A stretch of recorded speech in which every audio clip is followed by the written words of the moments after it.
Hello everyone, welcome. Today we are in Car Mechanic Simulator 2018, restoring 3 wonderful mid-engine vehicles. They're going to be doing basically the in-game version of the Renault Clio, the Lotus Esprit, and the Ford GT, the 1960s one. All of them are going to be fully tuning, and I think we may have some good customization options available for the Calliope, which... that'd be nice. That'd be a really cool one as well. Let's hang on a second. Not the Calliope there. Not the Calliope. Oof, okay. We got a beautiful V6 engine here. Well, I think this is our first V6 engine we're gonna be rebuilding. So that one, no, excuse me, that one I'm hyped for. And I think, yeah, this one's gonna be really cool. So what we're gonna do is we're gonna move this one.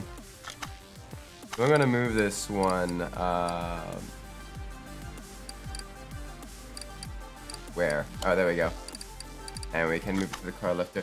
And we're gonna be restoring this, and it's gonna be it's gonna be a little bit. This one's gonna be a little bit finicky, but it's gonna be fun. Let's go get everything we need for this. Because this one is in some very rough shape. Holy moly, is it in rough shape. So I want to get all this over there. Where's the cherry picker? There's a cherry picker. And yeah, give that to the car lifter. I like how it's in the front of the vehicle despite the fact that it's mid-engine. So, get rid of that. Yeah, nothing there. Go figure. Ooh. We can actually see a little bit of what the vehicle looks like underneath all that rust. It's not a bad color, honestly. But let's go get this all. Let's get this all removed. First things first. We need to remove. Oh gosh, we need to remove these rims. They're in a rough shape. Holy moly. This entire car is in very bad shape. It's a beautiful French mid-engine hot hatch. I actually quite like the Renault Clio, the mid-engine Renault Clio in real life. We never got that in the States. And I'm disappointed because holy cow, is it a cool car? And unfortunately, we never got it. So it is basically a it's basically we have to wait for it to be 25 years old to be able to import them. Ooh, okay.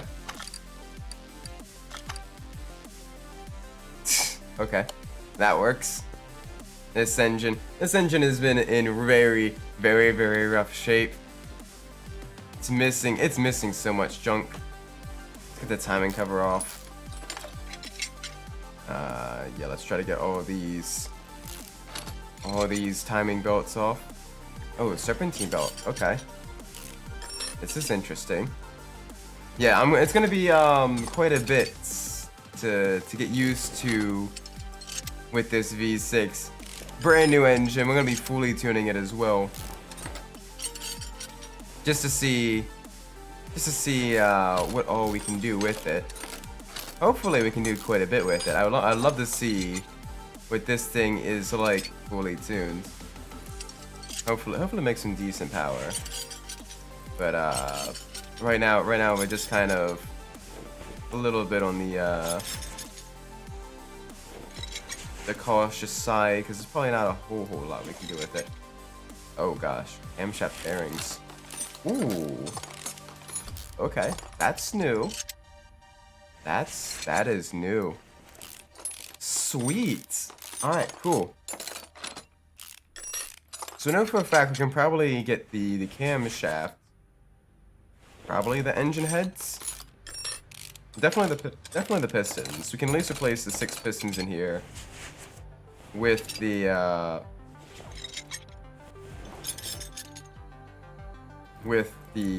lovely custom pistons. But all the other stuff though, all the other stuff I'm not too sure. And I know we can replace the gear train, the drivetrain stuff, you know, the clutch plate, the pressure plate, the flywheel, all that. But oh gosh. Alright, I'm missing pretty much all of the bearings. So that's good to know.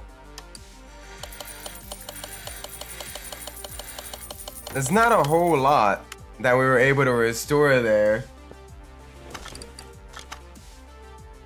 So interesting. Alright, let's rotate this engine to the right. Let's at least get the camshaft. Not the camshaft, the crankshaft in there. Alright. We're gonna do this methodically. And we're doing 6 of you. And then we're gonna get 6 of you. And then we're gonna get 4, 2 of you? We don't know yet. But rod cap, we're gonna get 6 of you as well. And there we go. That should at least be something. Okay, so only 2 crankshaft bearing caps. Got it. So that's gonna be so little. It's weird how compact the little V6s are. It's almost adorable how few components there exist here. There we go. Let's get the high compression pistons in.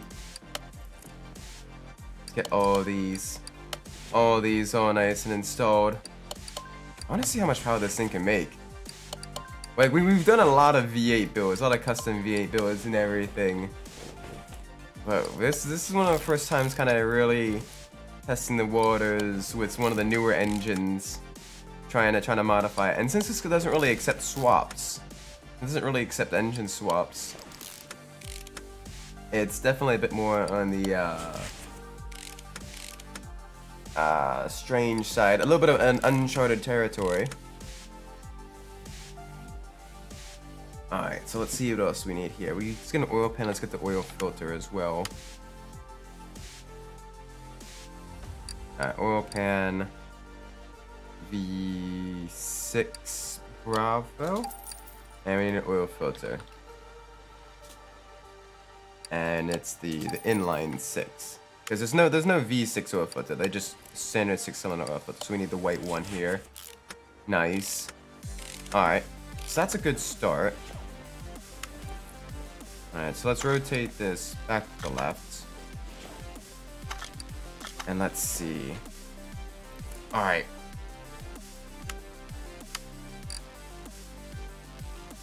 I want to see something real quick. So let's put V6 in. Okay, so we do have the engine heads. So that's good. We can put these on. Which is also good because we weren't able to restore the engine heads. They were too low condition. So sweet, we actually have quite a bit of modification stuff available to us then, which is sweet. We get the lovely red paint in here. All right, let's see if we have exhaust manifolds here. Fuel exhaust manifold V6B. Dang, there's quite a bit of V6B stuff here.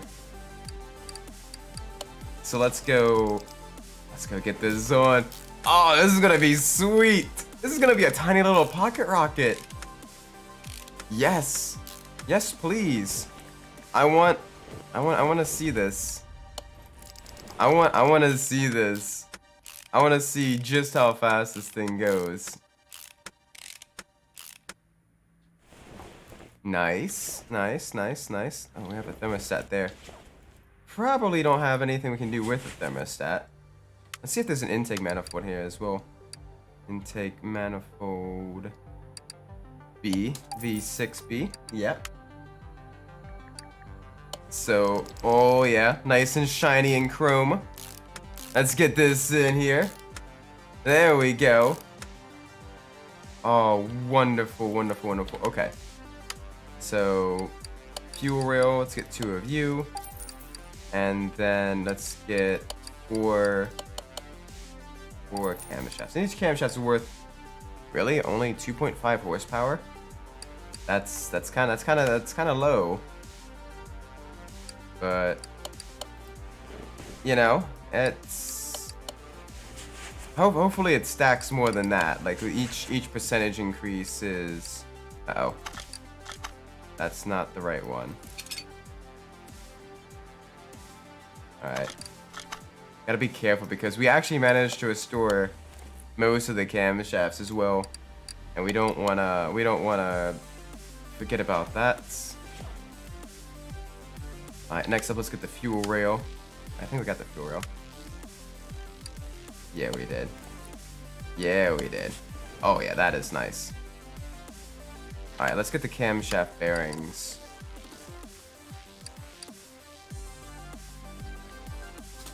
Camshaft bearing V6B. And we want 4 of them, I think. Jeez, 4. These are expensive. I mean, it is, you know, a very obscure European car. Of course, something like this would be quite pricey for it. But my word, that's a spicy meatball, or whatever they eat in France. A spicy snail. A spicy baguette. Absolutely lovely. Yes. Alright, nice, nice, nice. Alright, let's get 6 spark plugs, and we also need to get the ignition coils as well. That's V6C. We have a V6B. Oh, well, let's get the spark plugs while we're here. 6 of you. Boop, and of course, gearbox stuff. Plate, pressure plate, flywheel. And may as well get the gearbox stuff here as well, so we can add that to the list.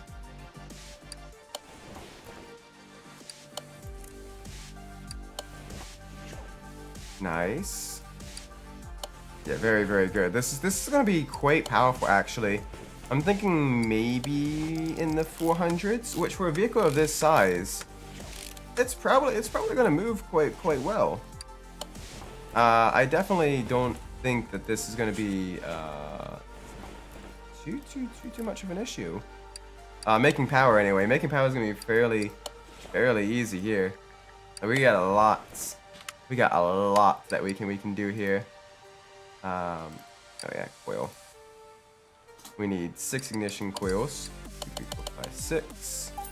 And then where is it? The fuel filter as well. We haven't even barely touched the exhaust system yet as well.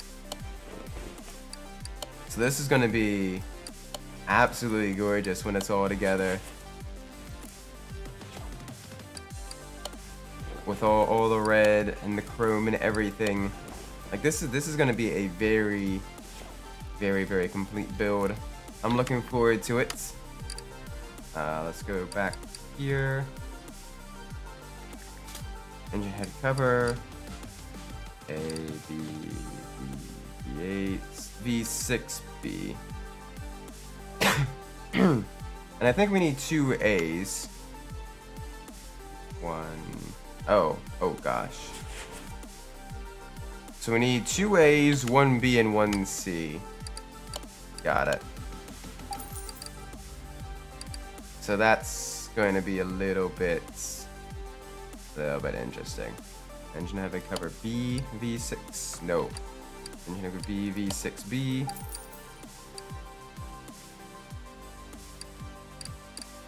And engine head cover C.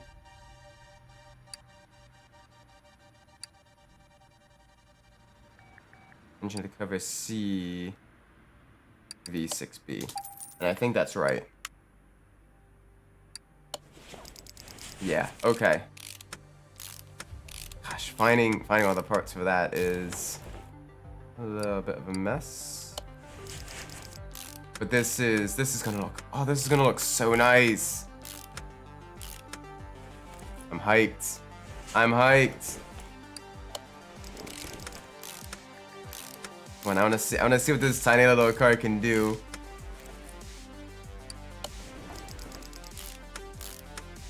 It's the anticipation is always the fun part as well when you're doing a build like this.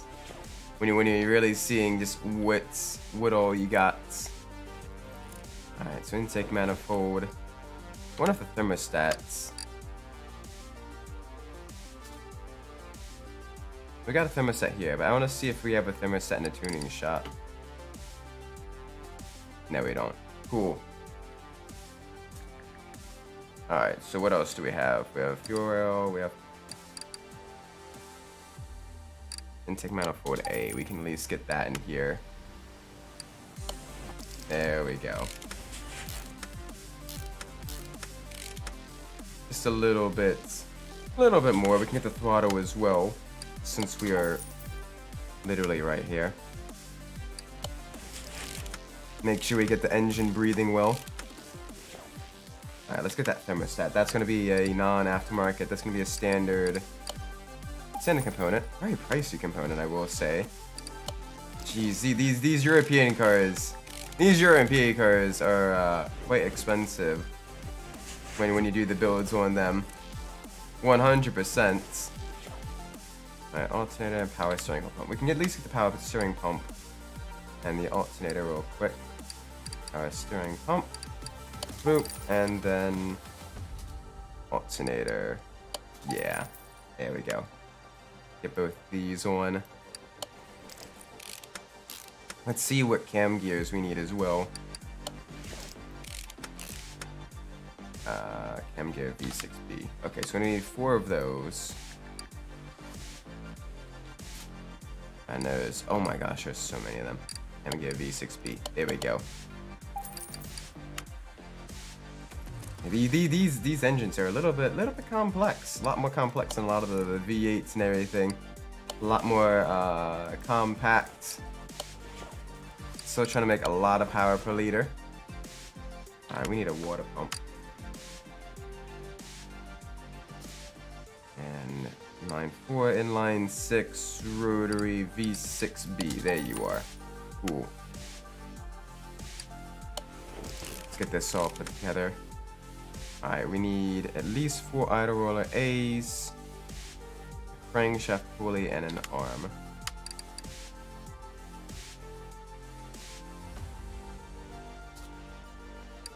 There we go. Idle roller A, let's get 4 of you. Boop. And pulley. Crankshaft pulley. Which version does it want? The V8, of course. Standard version here. Really doesn't. You don't get too much overlap. Well, you actually get a massive amount of overlap with the crankshaft models. So you get V8 crankshafts on low inline 4s, V6s, V12s, all that stuff. Anyway, let's get this all put together. Getting close to rebuilding this engine. It's looking quite nice so far. We need a serpentine belt. Alright, let's get that. Serpentine belts. Oh gosh. That is a lot. This is just the standard one, right? No, this is the B version. Let's get that. It's probably gonna need to be at least three different belts. Alright, so we need a belt tensioner, we need a timing cover. Cool. Yeah, I just finished the 57 Chevy Gasser. Nice! Very, very cool. Very sweet. Yeah, right now we're working on a couple of mid-engine sports cars. The first one is basically the Renault Clio. The mid-engine Renault Clio. It's got a lot of customization for it, for the engine. Like a lot of custom components. Oh gosh, what was this called? Tensioner, belt tensioner. Oh, whoops. We got one thing that we didn't need, but that's all right. But how is the build so far? hopefully the build went well. Right now, I'm getting used to the V6, the V6Bs, which are very different. I was not expecting just how many belts this thing had, but also how much customization it had as well. It went great. Nice. Hopefully lots of power. I mean, another idle roller A. But this Callop, it's the in-game version of the Renault Clio. It's going pretty good as well. But it is very different. It's going to require quite a bit of interesting components. You only have to refit the front wheels twice. Oh, just because you want the right fitment and everything to get the front end lifted and all that. Makes sense. Makes sense. Because you want to get the 1038 horsepower. That is nice. That is a very respectable amount of power. Bravo on that front. But yeah, hang on a second. Let me step back a bit so I can show you the engine. Because oh my gosh, look at this. It is so compact. But like, I'm expecting probably around 400 horsepower from an engine this small. Is very respectable. I'm thinking around that much. But let's get this out of here. Take the engine off from the crane. Let's put this in engine. Yeah, no, it's a little V6 engine. It's installed in the back, and it's, oh my gosh, I am hyped for this because this is gonna be a lot of fun. Let's get some of these. See if we can't restore some of these. This is a junkyard car that we found, so it's in really rough shape. Looking for the one for so long, I've not, because I know it's not DLC. Yeah, no, it's just very rare, the Callop. Because I mean, it's about as rare as you'd expect, you know, an actual Renault Clio to be in this game, and it is very rare. But it is nice though, and the engine itself, it does have a lot of customization for it, a lot of custom parts that can help add performance. And I'm looking forward to seeing just how much power, just how quick it goes, more so than how much power it makes, because it is a very lightweight, very agile car in the game, and I am looking forward to that a lot. All right, so let's get you air filter base, air filter cover. There we go. Clip A, boom, and then from the tuning shop, standard air filter. Just get an extra 1% increase in power. There we go. This shouldn't be too bad. Boop. And let's get all these little clips on. Gotta love getting all the little tiny clips on. There we go. Let's get some oil in this as well. Oh man, this is gonna be so cool. We still have a lot to go though for the suspension and everything. But it's gonna be very nice. Things when I first started, I just wanted to work on the V8s. Look, couldn't find any V8 cars, and you're only finding these. Yeah, that's the thing. That's why you always kind of have to keep, for lack of better words, like an open mind with these cars. You gotta kind of be like, ooh, this would be kind of a fun one to restore or to build and everything, and you just gotta go from there, because otherwise you do yourself a bit of a disservice where you're like, oh yeah, I'll eventually, I'll eventually work on something like that, but you never fully end up doing that. I want to get this rear muffler out of here. Well, too late now.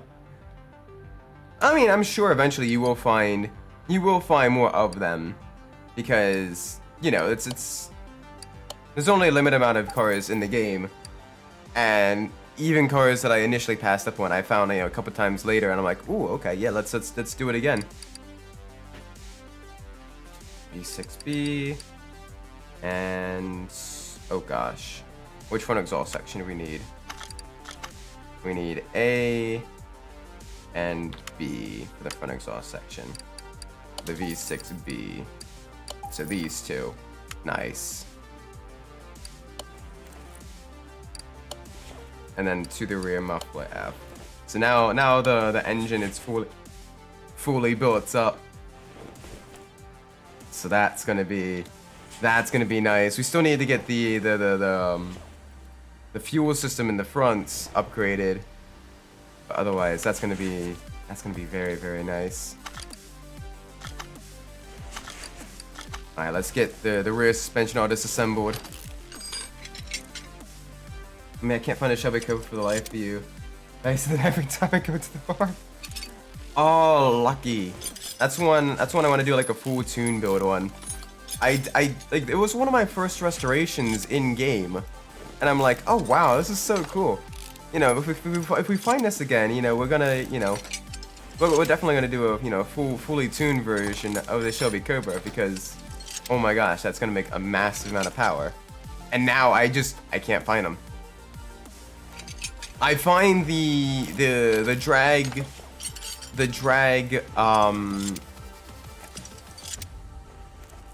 the Bolt Hellcats. I think the Hellcats, basically the equivalent of the Dodge, not the Dodge, the Chevy Chevelle, but the drag racing version, the Hellcat DR. I see them like everywhere, or if not them, the drag version of the Bolt Reptilia. But like, I can't find the whatchamacallit, the Shelby Cobra, or some of the other or some of the European cars that like the DLC. Like, I have not found a single Porsche 911 Turbo in auction, in the junkyard, in the barn finds. I found a lot of the RS Americanas, but not the actual like high performance one with the turbocharger. So I'm like, okay, guess the game just doesn't want me to have that then. It's like drinkable, very nice tamarind flavored soda based Mexican drink. Alright, a lot more stuff that we can repair here. A lot more crunchies as well. I didn't like the fact that there was so many crunchies. Alright, so let's get... I need a double wishbone shock absorber rear.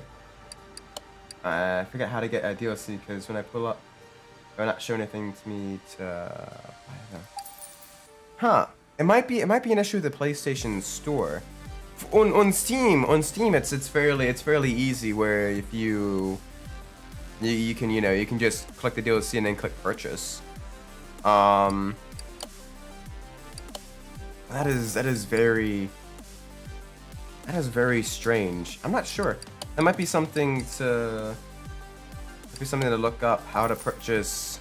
Maybe the DLC isn't available for Car Mechanic Simulator on a PlayStation. Maybe it's only available on the PC version. I'm not too sure.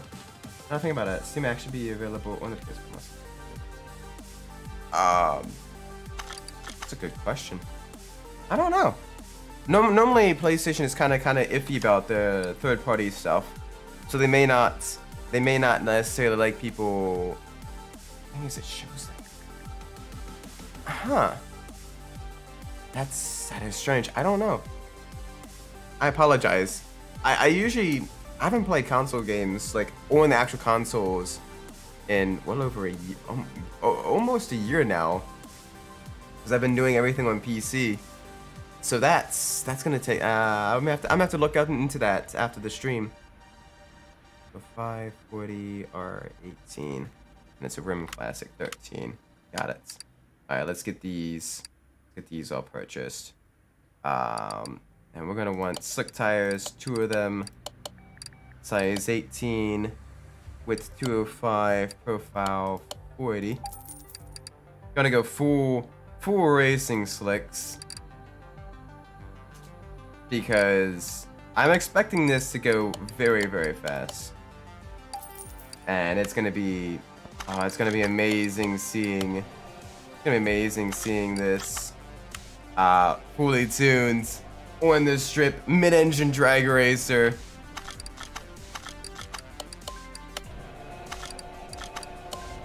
There we go. Let's balance you. Oh my gosh! These look so good with the slicks on them as well. I'm probably not gonna do the slicks on the Lotus. I'm definitely gonna update it with some modern split tires, but I don't think it's gonna make enough power to need slicks. This one may genuinely make enough power to need slicks. It's probably gonna make in the upper middle 400s range, and it's gonna be very, very interesting seeing just how fast it is. So I wanna see that. We should probably also get the gearbox as well. So let's get that custom gearbox.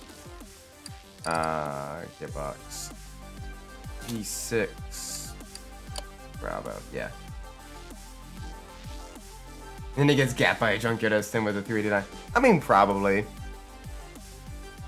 I mean, we don't necessarily. Wait, gearbox or gearbox B? Gearbox, okay. But we can definitely try this. So I definitely want to see. I don't know. I think it's a cool build.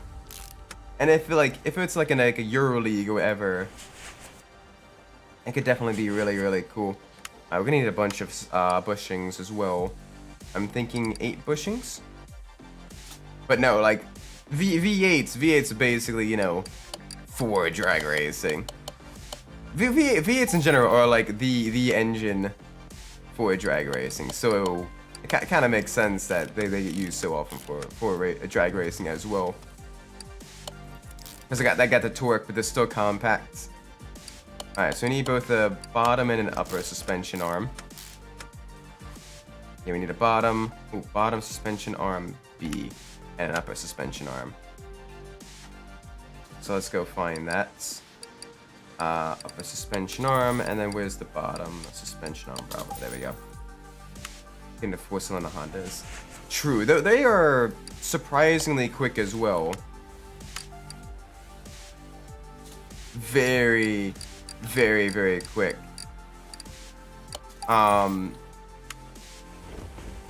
It's weird. Like, you don't really see too much V6s in drag racing.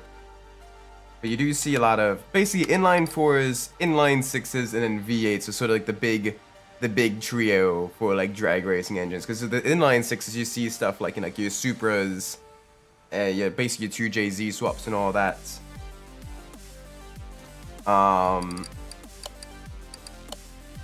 But yeah, for the inline 4s you see a lot of your sort of Japanese engines as well, with the performance.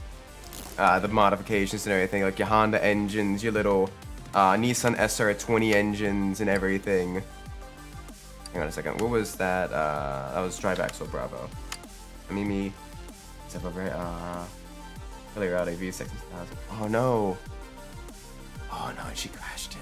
I'm sorry to hear that. Hopefully, she, you know, she had a lot of fun with it and everything.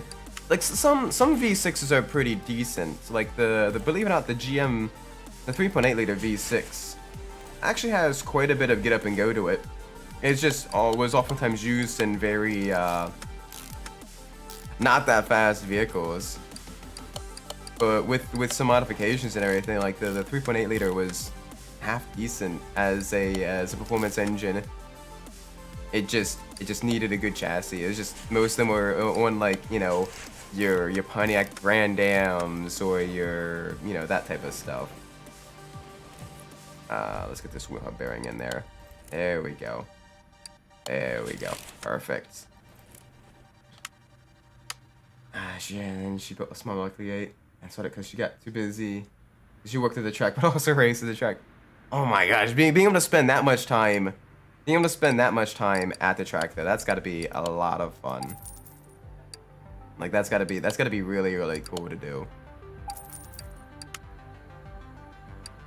Like one thing I definitely want to do sometime in the future is maybe volunteer as like a race like a racing, not racing steward, but like a quarter marshal, you know, like the flag wavers on the track and everything, because those are super cool as well. You basically get to watch a race kind of for free. You know, you get to see, you know, you get to actually like participate in everything as well, in terms of like, you know, plus also, you know, you get a lot of you know, the props and everything like that, because you get to help kind of like you know, motorsports, get to help grassroots motorsport continue onwards, because most of the people that work at the tracks and everything, a lot of them are just volunteers, just kind of wanting to do something for like the summer, or just other racing enthusiasts just looking for a way to kind of, you know, watch races for super cheap and everything. And it's nice, because now she doesn't race, I race. The family chain going. Exactly. Yeah. Always nice to kind of keep the family dynasty going. I don't know why I lowered that. Oh yeah, because we want to get in here. And of course the radiator as well. I don't think we can fix the radiator, but we can definitely try. In the meantime, let's get the battery. Battery's super iffy. Let's hope it charges. And can we replace... Okay, good. We can repair the radiator. That's good. That's very good. So outside of Junior Drags, what else do you plan on racing in the future? Get the radiator A. Okay, so we need a radiator fan and a radiator fan housing. Alright. Radiator fan housing, and then the radiator fan.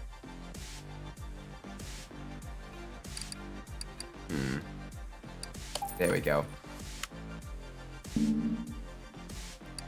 Boop, boop. Sweet. Okay, the front of this vehicle is in absolutely terrible shape. So let's go get this. Let's go get this all built up. Like you plan to do, you know, plan to do BMX racing there right now. Also want to race. Ooh, motocross. Motocross is really cool too. It's a lot. It's super physically demanding, but it's, you know, it's really cool. You got to take care of your body though. You got to make sure, you know, you do a lot of the exercise and everything. It's as much as a super physical sport as it is a mental science sport. But my word, it is exhilarating. One of my coworkers, his son, he does junior motocross stuff, and yeah, it's you know, pretty. He works really hard at it, but it's really cool as well. Seeing some of the videos and everything. Yeah, the little 50, 75 cc bikes and everything, going over the hills, just trying to, you know, keep from kind of crashing into each other. But yeah, that is super cool.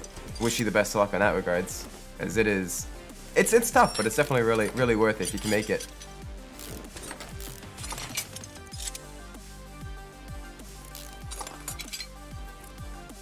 Oh boy. That's one of the things that Maryland can do, actually, is the motocross stuff, because they can run that rain or shine. I think it is where we live only for a bike racing, not a motocross racing. Not really doing that. How long? Just don't. Yeah, it's. Unfortunately, part of that is also dependent on just where you live as well, and sometimes you may have to move in order to kind of get with the motorsport scene that you want to get involved with. Because like with Maryland, it's basically short track, dirt track racing, and then it's motocross or like other kind of like stadium off-road events, like the ATV stuff and everything. And then there's a little bit of drag racing, and that's kind of it for like our neck of the woods. If you want to get into like sports car racing and everything, you usually head up north to sort of like the northeast, the New England region, just because that's where they have a lot of like a lot more like road courses and everything. And if you want to do more stock car stuff, you usually head a bit further south to the Carolinas and everything, and enter, you know, the modifieds and everything there. But yeah, no, it's very. So you do have to move around a little bit, unfortunately, but it is still really cool. 12, and we need, what else do we need? Oh yeah, fuel tank, which is somewhere, and we need fuel pump. There we go. Boom. And now let's get the suspension purchased.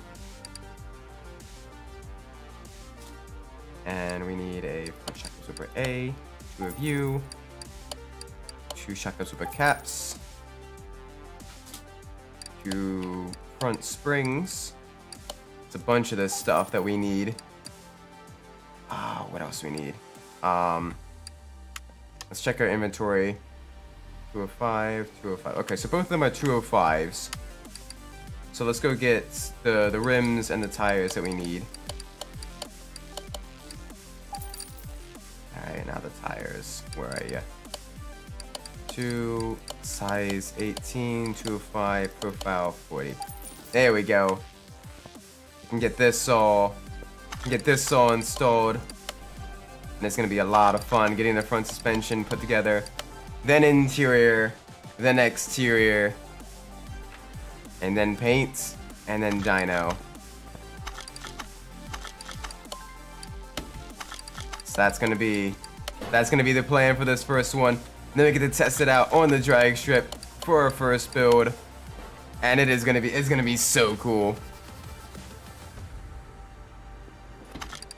Take you,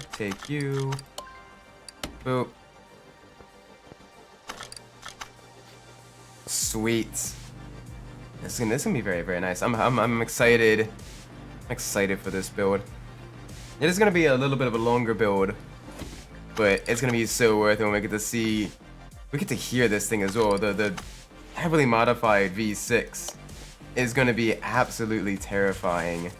It is gonna be it's gonna be a screamer of an engine.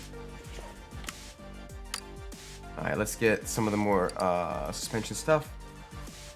Sway front sway bar front end length A, tie rods, if I can spell, 2 inners, 2 outers, and I think that's most of the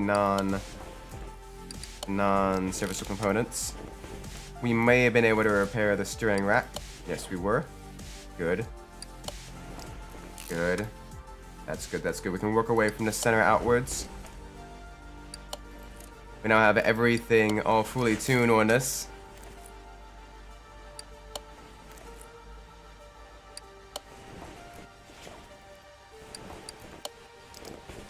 Nice. Good start here. Get this all wonderfully reassembled. I think we managed to repair everything that could be repaired. But I may be wrong. No, this is legitimately... Okay, no, we do need 1 front wheel hub. I spoke too soon. Alright, we need 1 of you, 2 wheel hub bearings, and 2 wheel hub caps. And this should be the vast majority of the stuff that we need.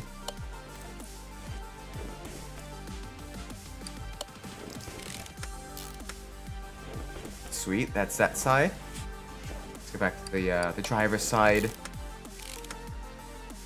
This is gonna look absolutely amazing when we're done. I'm thinking of making this like a Mediterranean blue color, like the actual Renault Clio, performance Renault Clios.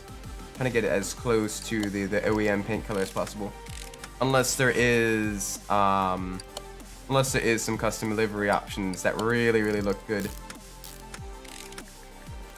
Sometimes less is more in terms of vehicle performance, and not necessarily vehicle performance, but vehicle customization. Sometimes you want a little bit more of a subtle appearance that's just really nice and very clean.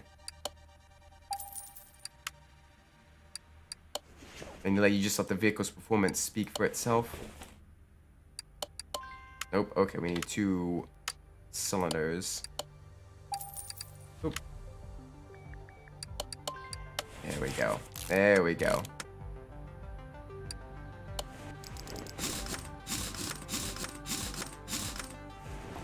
Alright.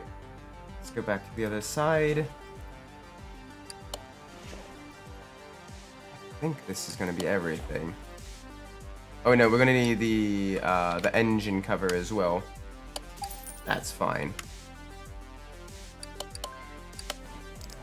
But outside of that, I can't imagine too much else needed for this car. At least in terms of the actual performance stuff. The global parts condition is near perfect. We just need the whatchamacallit, the engine cover. Basically preventing the engine from deafening us. Right? Alright, what are we missing? Oh, duh. The starter. The starter. That is what I'm missing.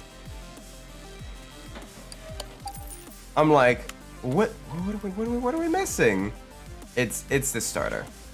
Because I'm a dummy. Oh, that is a tight squeeze in there. That is a tight squeeze in there. In real life, that would be an absolute pain to get off. 100%.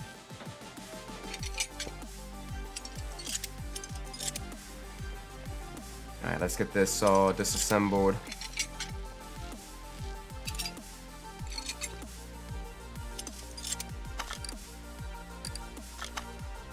Let's get one more gear in there. We want this probably to around 37. Yeah, there. 80. 150. 110. 130. 167, there we go. Alright, and then jungle, let's see what we can find one. Good luck! Yeah, either junkyard or auction is where you'll be likely to find one. You won't really find these in the barn finds because they're not, technically not old enough. But, alright, so it's seat 1 leather D. What steering wheel does this car have? What steering wheel does this car have?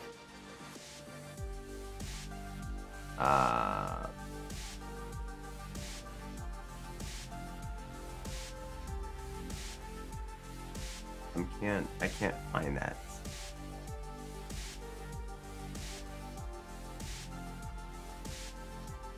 Steering wheel 14. Okay, cool. So let's get the interior stuff. Steering wheel 14, pretty standard. Seat 1 leather D, get 2 of those. Beautiful. And now we can get both these seats in here. Fairly standard, kind of Spartan interior. But that is kind of par for the course with this. Alright, I want to see what we have for the callop.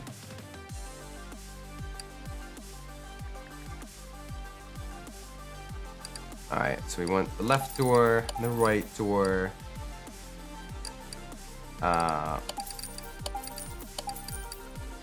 All the windows. The trunk. And the headlights and the taillights. And we can at least get this in. And then I can see what we need for the... If there's different visual upgrades, that would be nice.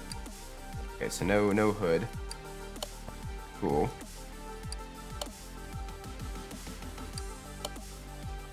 No hood. Oh gosh, we need the engine cover as well. Is that here? Where do I find the engine cover? Okay, that one's gonna be an interesting one to find. The engine cover. Hopefully we're able to find that. Because otherwise, I don't know where to purchase that. Oh, we need the right fender as well. There we go. Because the fenders aren't customizable, unfortunately.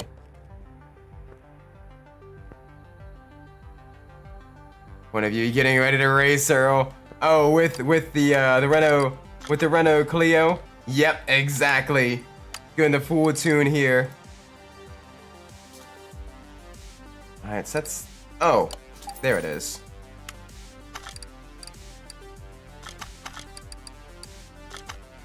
Put the engine cover in there. Boop.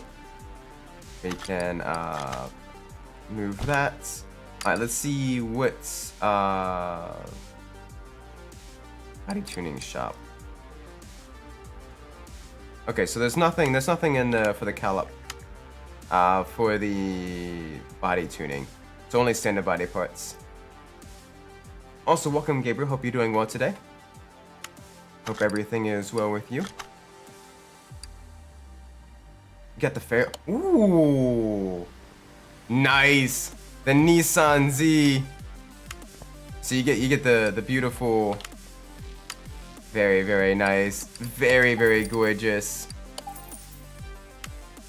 You get to turn it into the Devil Z from the Wangan Midnight series. Just watch overtake. We're eating good. Is it good? Oh, sweet. All right, I gotta watch that then. I gotta watch overtake. I haven't seen. I know MF Ghost came out as well. Has MF Ghost been any good? Or is that one kind of a bit of a disappointment compared to Initial D? I think that's everything here. We just need the license plates. We just need the license plates. And I'm thinking we can probably get like both. Oh, okay. Sweet. How many cars are we working on tonight? Probably 3. Definitely, we're planning 3. Depends on how well I feel, because I'm still just a little bit sick. But we should be good. Welcome, Mr. Midnight. Hope you're doing well today. So this is the first of the 3. The Callop. Wonderful, wonderful little vehicle.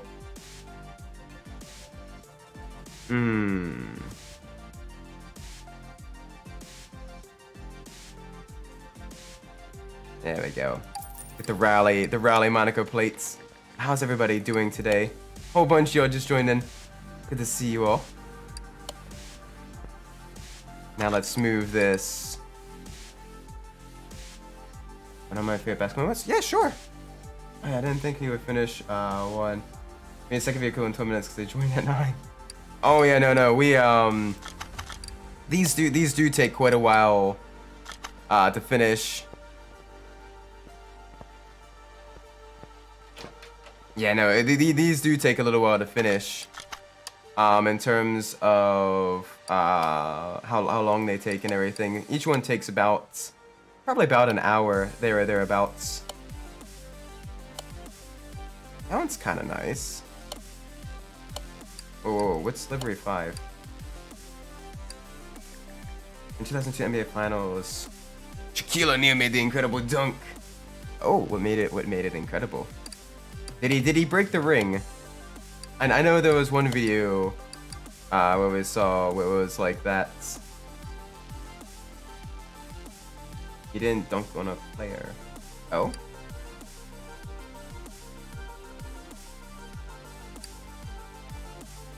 Okay. No, team. Oof. Brutal. Absolutely brutal. I think that's about as close as we can get the Mediterranean blue.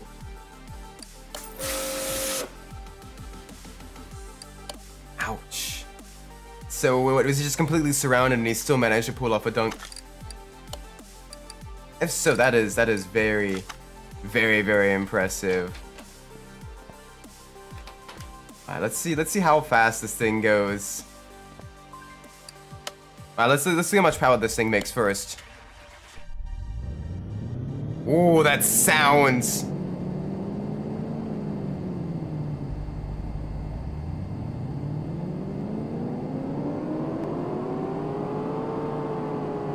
Alright, I was pretty accurate in my predictions. Around I said mid 400s, 445. That's very respectable. Off of players in that random any. This is what happens when you try to gang up on someone who's well over 7 feet tall. You're at chest level. You think you're a tall basketball player, and then you're at chest level with Shaquille O'Neal. Cause he's a tall guy. He is just a very, very, very tall guy. Guess what did you find another Shelby Cobra? Did you find another Shelby Cobra? Oh, I need to find one so I can do a full tune on that. I've been wanting to do a full tune on the Shelby Cobra for a while now, but no, the game does not want me to. Yeah, nice. 400 horsepower on the Clio would be quite an experience. Yeah, with the vehicle itself, it weighs less than 1,000 kilograms, so it's very light. It's less than 2,000 pounds. It'd be a very fast car. Like, I think even the racing version only makes about like 350. Oh, this is gonna be terrifying. Smooth launch. Very good acceleration. Sub 3 seconds, 0 to 60. It doesn't quite have the top end though.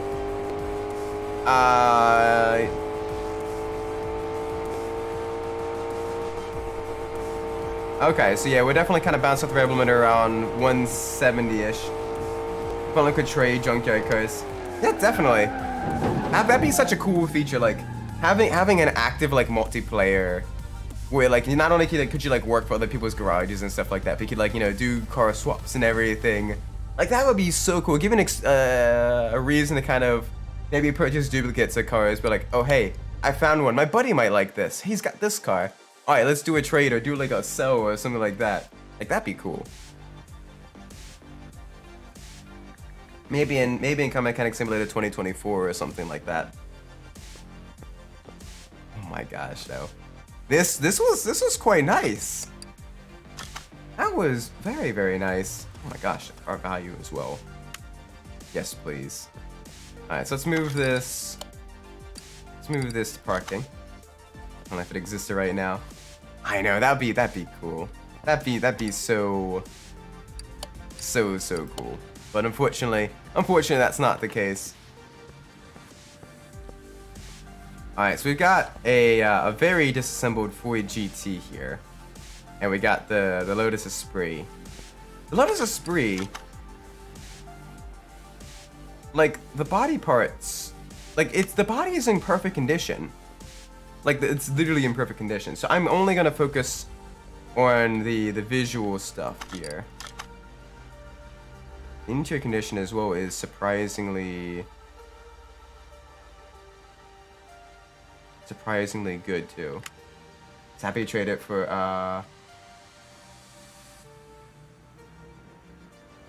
oh yeah, the rust bucket of the Clio.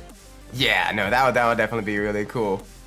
So I found another one kind of off stream just while searching the junkyard for some parts and everything at the end of the stream 2 weeks ago. And I'm like, oh, well, I'm literally going to be working on this, so okay. That's it's not really helping me. But no, like I would have totally bought it if like I could trade it for, the whatchamacallit, the wonderful the wonderful the Shelby Cobra. Like that would have been so cool. All right, let's drain the engine of oil. Really? Nothing? Okay. So at least use this. And let's get to work. Guess we can start. Yeah, we can get this all out. Let's get that engine out of there.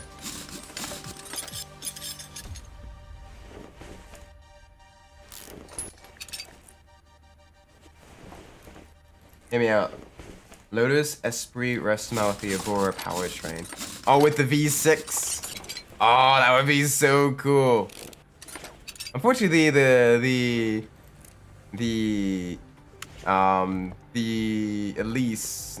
Esprit is still a pretty rare vehicle in real life, and it does have quite a bit of value to it.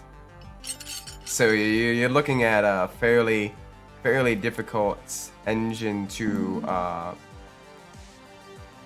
Are you kidding me? Oh, I realized why I didn't like working on the Lotus. You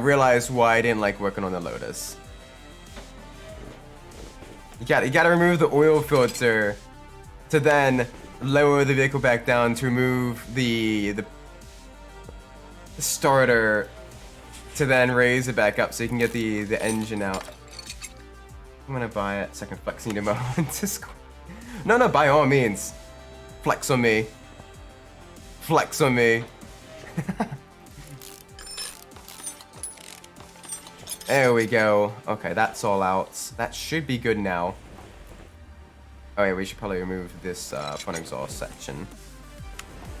Alright, let's see. True European vehicle experience. Tell me about it. Tell me about it. Oh my gosh. I love European cars. They're absolutely gorgeous, but they're a pain. They are a pain in the rear. I'm not even gonna start. I'm just gonna put it in parking. Oh, that is sad.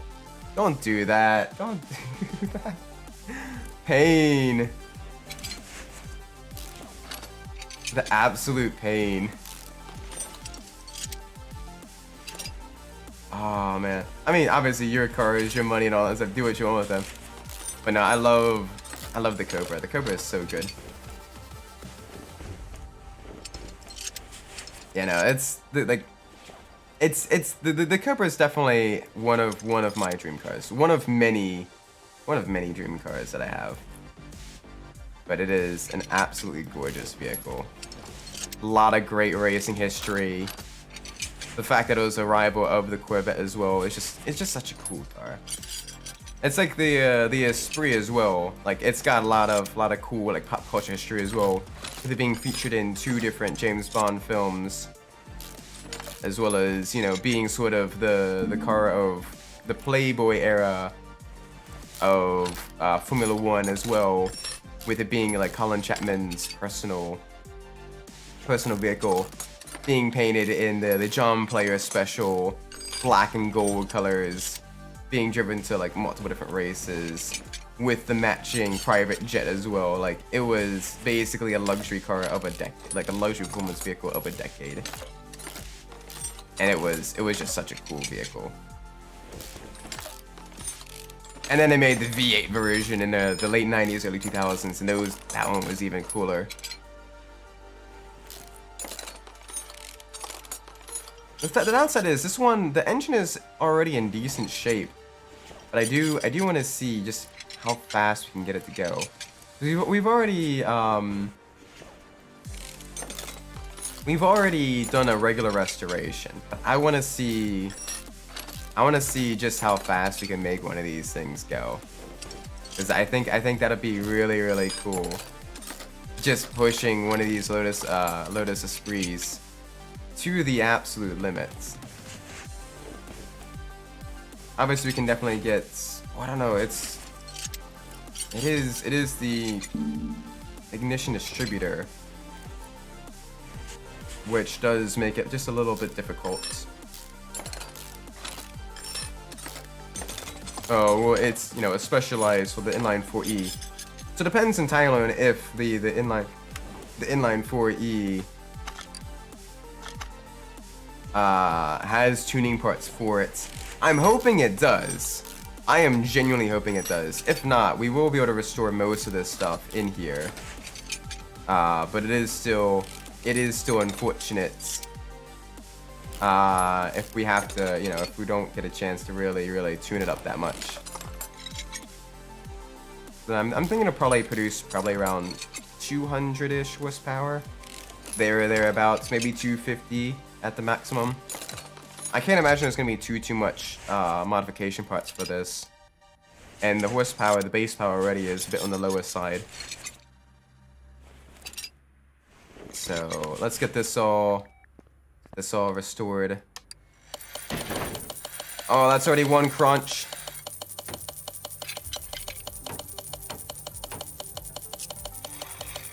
Okay, only one minor crunch. That's good. Okay. Okay, good. So we can at least get this stuff all in. It's one of the benefits of getting a vehicle directly from auction is that most of these can be restored right on the table. That much work. What the first stream I ever watched? You weren't live on it, but I saw you work on this car. Oh, nice! How time flies. But yeah, no, it is very no, it's a lot of memories, working on a lot of these different vehicles. I think during that one we also restored the Ford GT as well. I might be misremembering it. If so, that'd be hilarious, because that's gonna be the final high performance build we're gonna do. Is we're gonna tune that the Windsor race engine to within an inch of its life and make it beg for more. I watched the whole thing. Okay, so yeah, history is repeating itself. That is amazing. That is. I didn't even necessarily plan that. I'm just like, oh, we have 3 mid-engine vehicles, and that the Calip has been in the garage for quite a while. Let's just, you know, let's just tune it up, and that's what we ended up doing. Nice. Nope, I don't want that. I don't want that. Get out of the clutch plate. I want the performance version. Oh no, I just realized that we didn't sell the Calip parts, so that's gonna be a little bit annoying.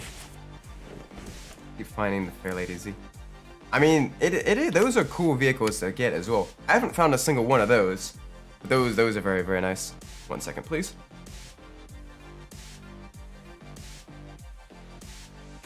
There we go. Thank you for your patience. I don't want this. Inline 4 Echo. Ooh, okay, we do have an engine head for the inline 4E. Very nice. Okay, so we do have a chance to make a little bit more power with this car.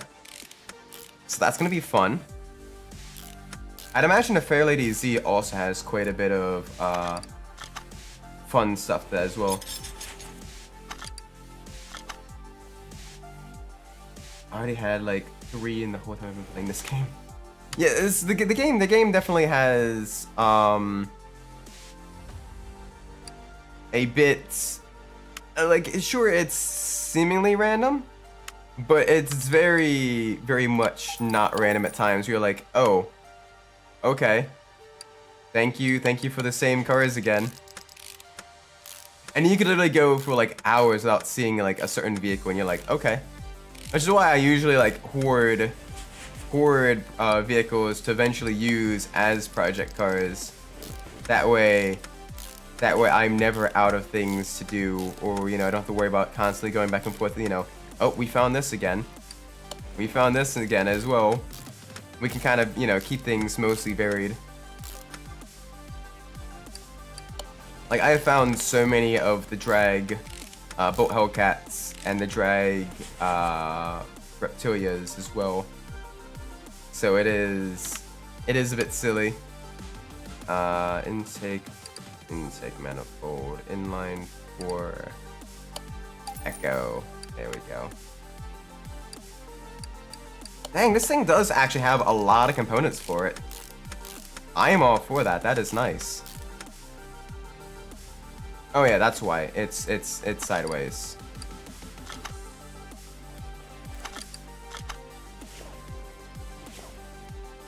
Alright, so that is the carburetor, fuel filter. Okay, so let's get the ignition stuff first real quick. We need this. We need you.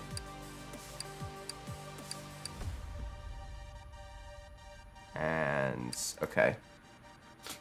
Ignition, coil Bravo, distributor, rotor,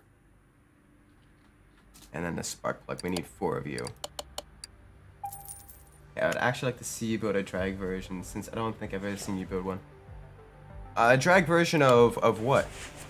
Like we're doing fully tuned vehicles, all 3 fully tuned.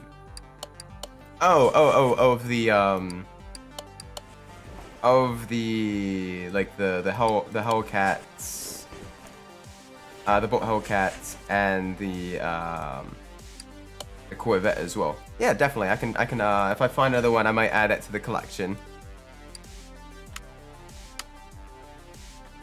That'll be something to add as well. I think we have a couple of different vehicles that we can definitely do some more full tunes on. Like I know I got 2 of the older Salem Spectres. So one of them we can do a naturally aspirated drag build, and the other one we can do a full-on drag build as well. With the supercharged V8. Where is it?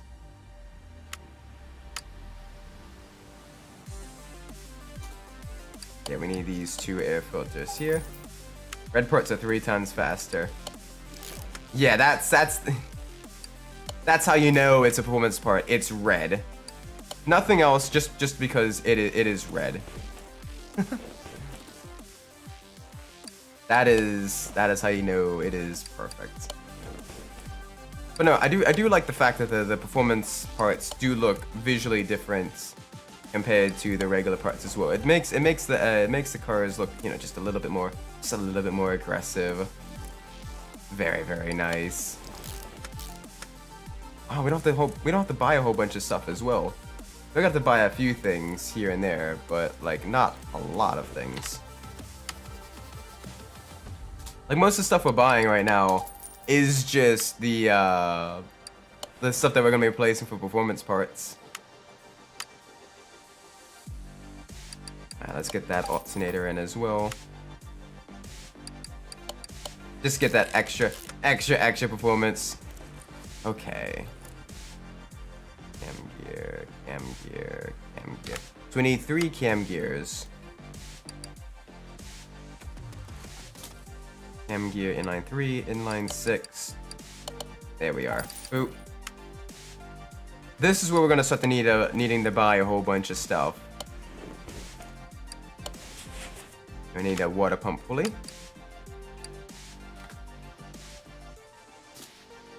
If it let me type. Oh gosh, water pump pulley. Just a regular water pump pulley. Sweet.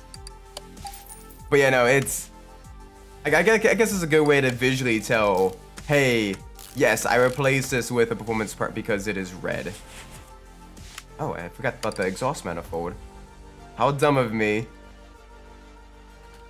Let's get that exhaust manifold. Nice turbo upgrade. Oh yeah, no, the people that think the alternators are turbos, or don't be like me when I was a kid and think that the horns on the grill of the Imprezas are the turbos either, because I was very dumb. I'm like, oh wow, he's got 3 turbos. No, those are horns, you dumbass. You dummy.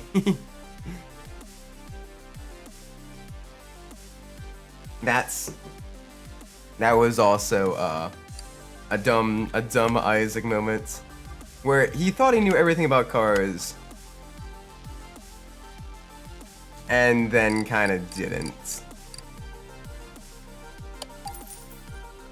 Remember, this kid's watching. Yeah, I know, that was a slight slip of the tongue.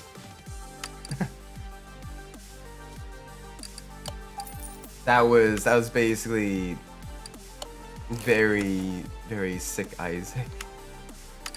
I'm not too sick. I'm definitely getting better. Just not as fast as I want to. But I'm feeling a lot better now than I was a couple days ago, like, visually. No. No way. You did not just find another one. How? You were stealing them from me. You were stealing them. Stealing all the wonderful.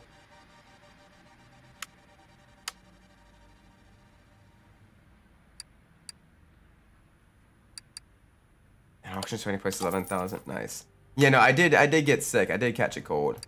More so it's full allergies mixed with sinus infection. But I'm feeling a lot better than I was a couple days ago. A couple days ago, I was absolutely miserable. And it probably showed a bit in the stream, in the GTA stream. I'm like, oh guys, I don't know if I can do it. Makes me wish I'm gonna try and find one, and I'm never gonna find. Yeah, I'm gonna curse you with the bad Shelby Cobra luck, the bad Shelby Cobra juju. You are never gonna be able to find one again. This is your punishment for your hubris, or something that matter. Oh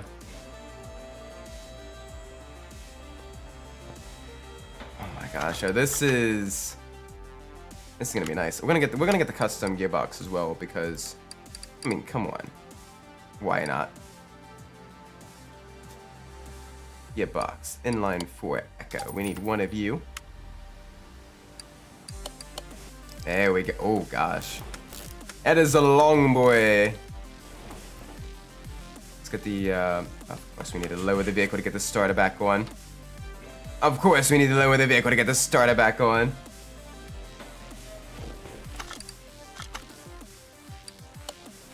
Yeah. Then we need to raise the vehicle again somehow to get the oil filter back on. Oh, this car is fun.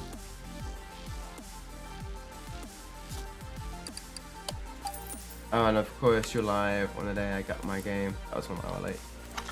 Oh no, sorry about that. I didn't know. I didn't know. Uh-oh. Oh, okay. So that's... We can't get the exhaust for that.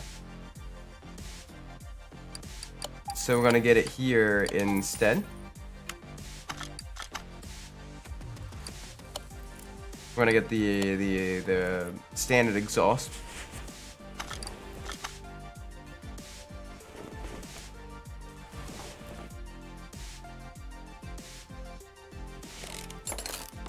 And even though it existed as, I mean, it's, you know, just.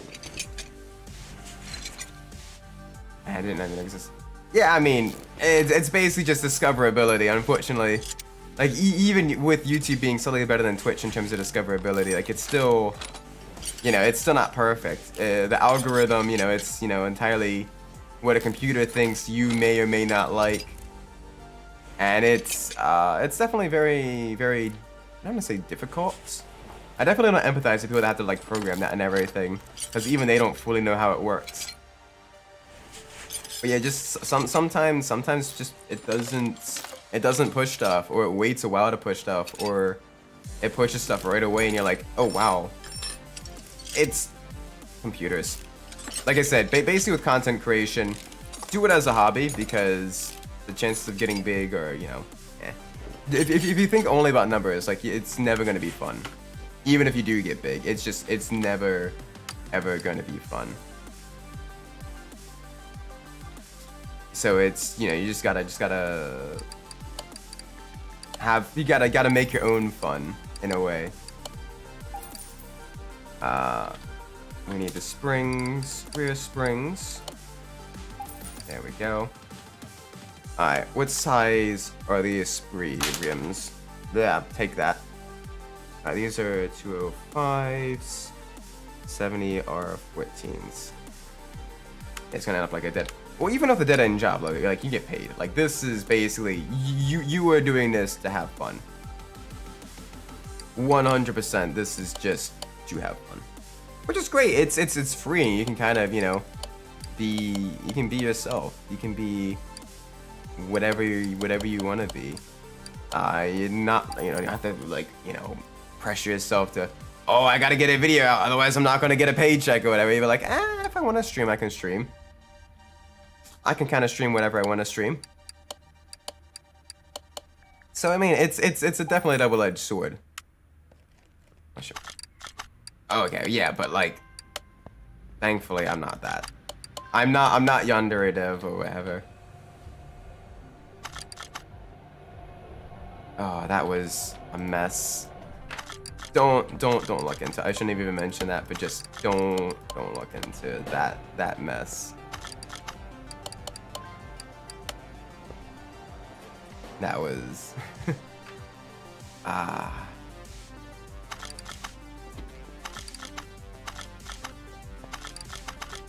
who'd have thought that the creepiest thing of Yandere Sim would have been the developer? Pain. But no, this is gonna look really nice on the Esprit. We get the racing tires, the high performance tires. I can't imagine we're gonna have too much. Oh yeah, we need to restore the components as well. Nice. Okay, no crunches, so that's good. We are gonna need 8 bushings. There we go. Boop, boop, boop. I'm a super 11-year-old. That's alright, I'm a super 25-year-old, so... Age... You gain experience as you age, but that experience doesn't always translate one-to-one to knowledge. Sometimes it does. But not always. It's basically, if you have the self-awareness to learn from mistakes, then experience turns into knowledge. But sometimes, even then, it's, why am I like this? And even then, it's only a matter of time till you get something else that kind of throws you out of your comfort zone. You're like, okay, gotta adapt. Gotta figure out how to not break everything. But the older you get, though, the more you've been, okay, I've seen this before. I've seen how this person handled it. I've kind of learned from how they've handled it as well. Because that's another thing. A smart person learns from their mistakes. But an even smarter person learns from the mistakes of others.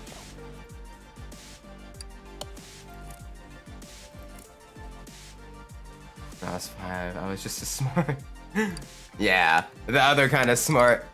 A smart Alec. Is it rear drive axle or rear drive axle B? Rear drive axle Bravo. Okay. But no, always, that's the thing though, you always gotta keep like an open mind, always try to learn as much as you can, as quick as you can.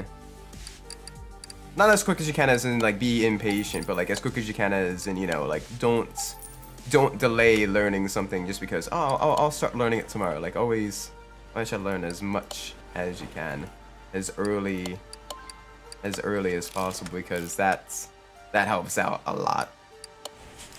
Because the more you learn, the more then you can kind of infer, and the more then you can learn from other subjects as well, and the more you can kind of apply what you learn in one subject to another subject as well. Like what I learned in my automotive class, I was able to use to do very well in my physics classes, as well as some of my machining classes in college. So definitely, you can definitely apply the knowledge and everything to kind of forge those connections. And it is very nice. It is very cool. But it takes a lot of skill, a lot of work to do that as well, to kind of like, turn, the physical, oh yeah, I know if I do this to a car, it makes horsepower, into the, but why does it do that? And then you learn the physics behind it, and you're like, oh, well, that's why. And then you learn the chemistry behind that as well, and you're like, oh.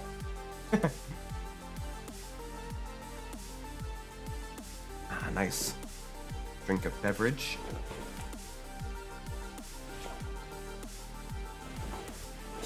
Alright, let's get this out of here. Alright, this one's gonna be an interesting one. Where's the fuel tank on this car? Oh, it's way over here. Okay, cool. So let's get that fuel tank as well. Boop. Fuel. We need the fuel pump, because that does give us quite a bit of an increase in the performance as well. There we go. Beautiful. Alright, that's gonna be accessible from the engine bay. So that's gonna be the final thing to remove. I mean, honestly, we could probably get this all disassembled here. Get the front suspension disassembled, then drop it, and then get the stuff under the front clamshell disassembled. We're gonna need 12 bushings. It's a double wishbone, so we're gonna need Bravos on the sway bar stuff.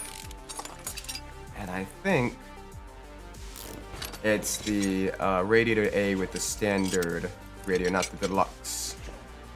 Not the deluxe one. The one with the single fan. Yeah. Yeah, it is. I think. I might not even have a fan on this one. Might just be the radiator. You know what build I kind of want to do though? I want to see what it was like to fully tune one of the little Willys Jeeps. Because that has a very anemic inline four cylinder that makes less than 100 horsepower. And I want to see just how much horsepower I can make when you do swap everything out for performance parts with the little inline four cylinder on the Jeep. Just to see how fast it actually goes. Because it's fairly heavy. It doesn't have the best aerodynamics, right? The Jeep. It's got no power. It's basically just designed kind of to be a middleweight to lightweight off-roader, right? And to carry a bunch of carry a bunch of people around or equipment. It's basically a truck. It's basically a service truck. But I want to see what happens when you try to fully tune the Willys, the old Willys Jeep. Because we did a regular restoration of one, just kind of turning it into like a Hawaiian, a fun Hawaiian car, Hawaiian cruiser. There's no item to work with. Oh. Hang on a sec. Where does? Oh, battery's back here. Battery's back here. That's why I forgot it. Yeah, let's get that charge as well. There we go. Cool. This build is going a lot quicker than the Calip, because most of the parts are in good shape, and also because most of the parts are actually there. So let's go see the new battery in. There we go. Perfect. The engine cover on as well. I think I might keep the vehicle painted the way it is, just because I do like the look of that orange paint. Like the orange, it is so early 70s. Come on. Give me. Let me please reinstall everything. Oh my gosh, but this is gonna look so good. Yeah, okay, so there's nothing to install here. Cool. Alright, let's go inventory. Alright, so this is 195 70 R14. Alright. So let's get the Elise rims. Not the Elise, the Esprit rims. Boop. Let's get the race tires. 2 of you, size 14, width 195, profile 70. There we go. Alright, now we need a hub bearing, 2 of you, 2 of you. Inner tie rods, outer tie rods, sway bar Bravo, and then the sway bar end length Bravo. I'm hoping it's not a regular sway bar. I'm praying it's not a regular sway bar. 2 double wishbone shocks, 2 springs, 2 brake disc ventilators, and then 2 pads, because all of those are the wear components. Those we're guaranteed to need to replace. Is it bad that I've memorized that nearly by heart, only forgetting the bushings?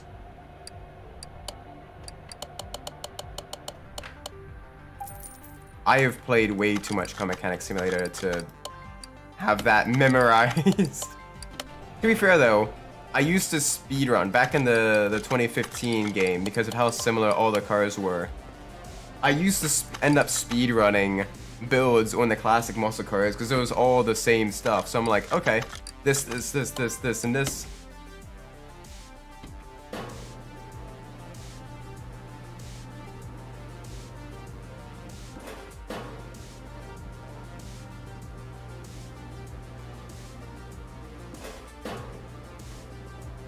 Oh wait, good times, good times. I even knew how many idle rollers there were, which is kind of scary. All right, let's raise this up. Oh, this is gonna be so nice.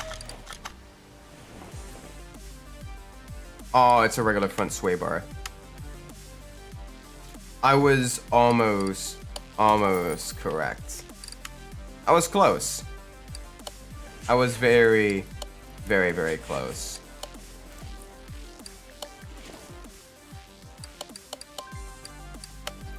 Thankfully, they managed to restore everything else, so this is going to go together super quickly. Literally just flying through this. This is what happens when you get a high-quality vehicle from the auction without any, you know, without too many faults. And I'm still going to get a restoration bonus on this as well.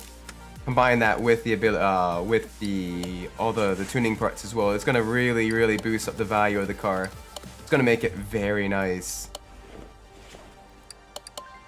And I am excited to see. I'm also excited to see just how fast this thing can go, because it is going to be a very nice, very gorgeous vehicle. And I'm hoping it's fast. So one thing I want to do, I kind of can't wait till we get to the 2021 Car Mechanic Simulator, is I want to do like the actual drag racing stuff there as well. Just seeing, like, you know, trying to win tournaments with like really obscure or like really out there builds. I think could be a fun thing to do. But I've been enjoying 2018 so much now though that I don't want to really stop it, because, well, there's still so many vehicles we haven't done anything to. And I know a lot of those vehicles are probably in 2021 as well, but it's just, I don't know. I'm vibing. I'm vibing in the order game. And that is literally every stream is just vibing in an order game. A game made this decade? Are you crazy? Nah. PlayStation 1 and PlayStation 2 classics? Yeah. Games made before most of your audience were even born? Yeah. Hey, but they're fun though.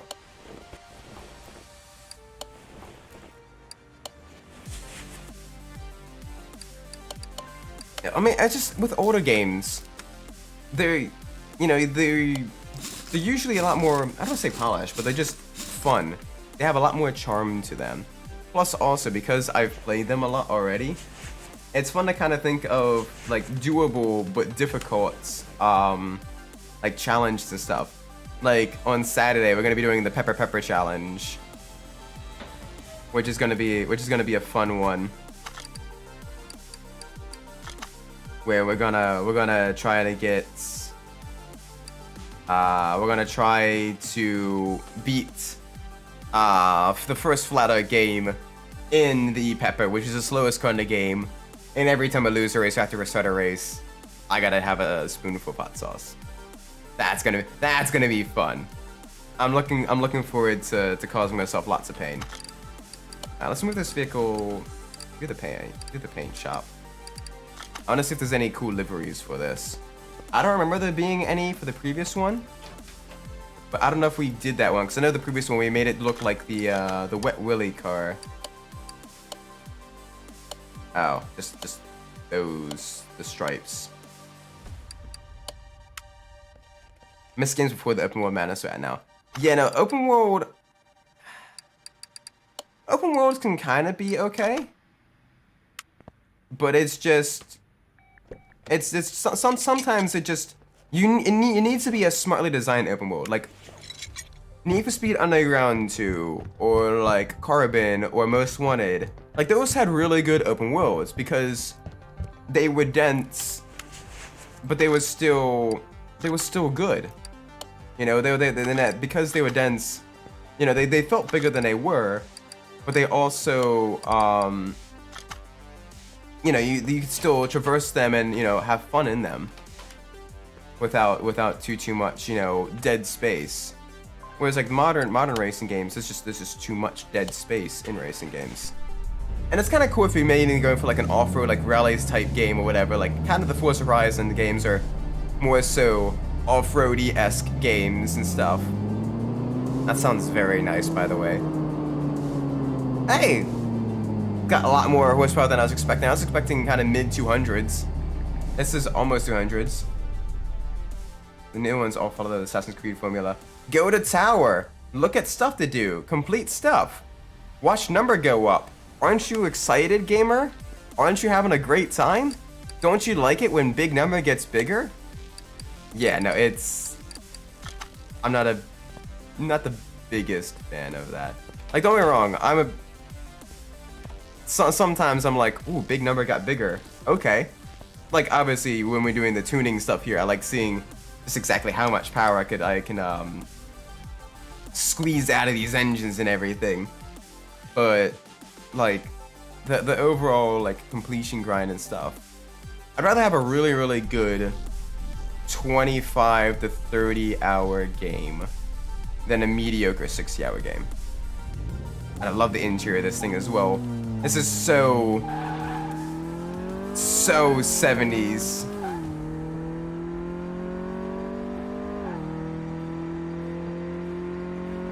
Don't you love when enemies number is high, escalation weapon does 1 damage?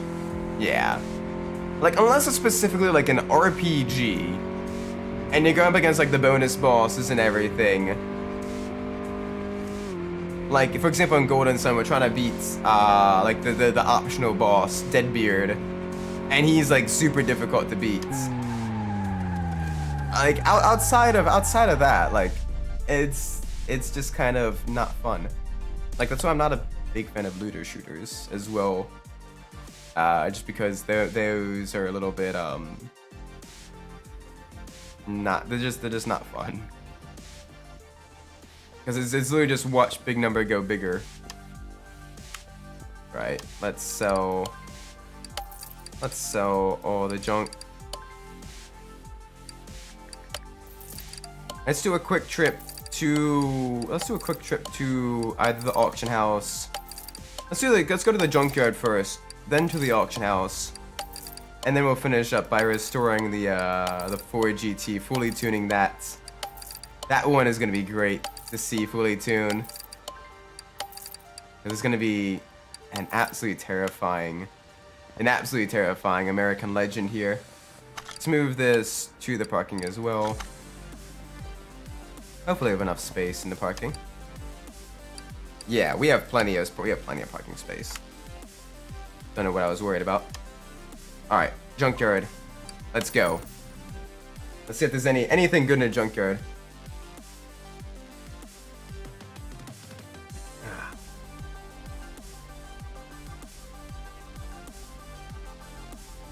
Watch the game give Isaac a fair lady see after buying 3 cars. Watch we find a Shelby Cobra here. That would be the funniest stuff. We found a Shelby Cobra here. Oh my gosh, that would be amazing. What else we have here? Yes, yes. All right, so that's good. Not a whole lot of other decent stuff here. A lot of junk. Ooh. Ooh, an actual Dodge Charger with the Magnum V8s. Okay. Saving that for later. That's a decent vehicle. Anything in the garage? No, nothing in the garage. We usually want something that's in the upper 10s in terms of percentages. Things you can at least kind of restore. If it's super close to 10, it gets kind of risky. So usually you want something that's kind of at least like 14 or a little bit higher than that. You have to buy the Dodge. Just powered by family. Oh, family. Yeah. I will. Depending on what else we find here, the Dodge is definitely on the table. 100%, it is on the table to purchase. Because I mean, come on, it is. Like we've done a bunch of the Tempests, the Tempest Magnums, right? We actually haven't done a Dodge, like an actual Dodge Charger. At least I don't think so. My memory is a little bit fuzzy. We've done so many vehicles. I need to keep a list of all the vehicles we have done. Because that would probably help out a lot. Not seeing any of the vehicles. Mostly just seeing junk.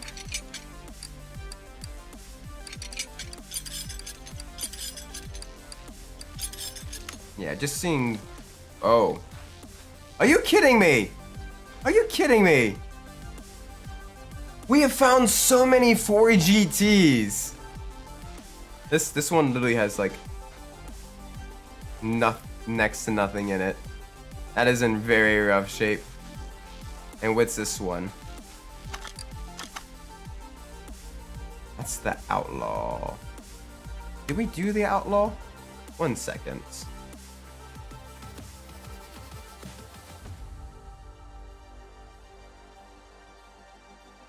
Give me 1 second. I want to look at the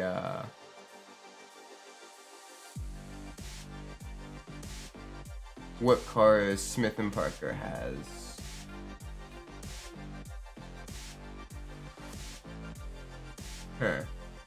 I think we did the Outlaw.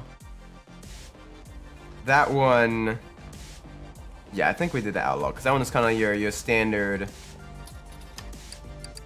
Yeah, Hot Rod. And I remember something similar to that one. Isaac found every GT before he lost through time by mistake. Pretty much! Oh my gosh! Like, we keep finding... And, like, I'm not even buying half of them, and this is gonna be our second Ford GT built. And we're just finding Ford GTs. Like, we are just finding Ford GTs. Like, that shouldn't be happening. But we are, and it's hilarious because we're just like, oh, time to go to the junkyard. Oh my gosh, a literal legendary like supercar from the 60s. What's it doing here? What the Ford GT do? This is where all the Ford GTs that every Gran Turismo player has rammed off the road in rage have ended up. Because if you've ever played Gran Turismo 2, you know just how difficult that classic, the historic car race is with the Ford GTs in there. Because the Ford GT is a cheater. It has extra horsepower. Ooh. Yeah, we're buying We're buying that Charger. We're not gonna buy the Outlaw or the other thing, but we're definitely buying the Charger. That is a good vehicle to have. That is a very, very nice vehicle to have.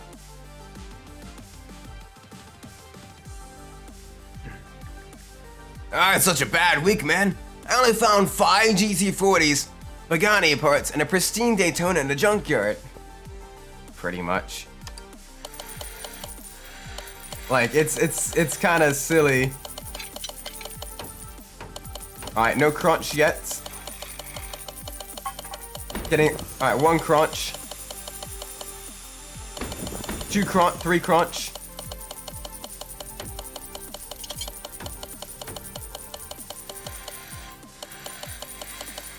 There we go. Alright, so that wasn't too bad. And that was a very decent amount of money. We got an extra 10 grand there. Alright, let's go to the auction. Just because I wanna get some potentially more modern vehicles there as well. Just because while you get some decent quality vehicles from the barn finds, you don't really get too many you don't get too much variety in the vehicles you find. Oh my gosh, are you kidding me? I want you to look at this one. We have found the Cobra. We have found the Cobra. Yes. Alright, I'm gonna skip this one, the Royale Crown.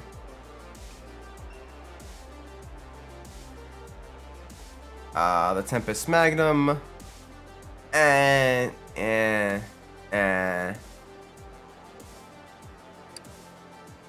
Oathorn Grand Mojave Storm.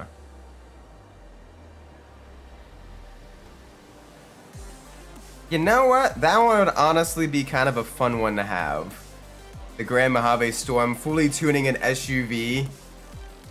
Just to see how fast you can make it. Okay. Yeah, we're doing that one. Oh gosh, raise 5,000.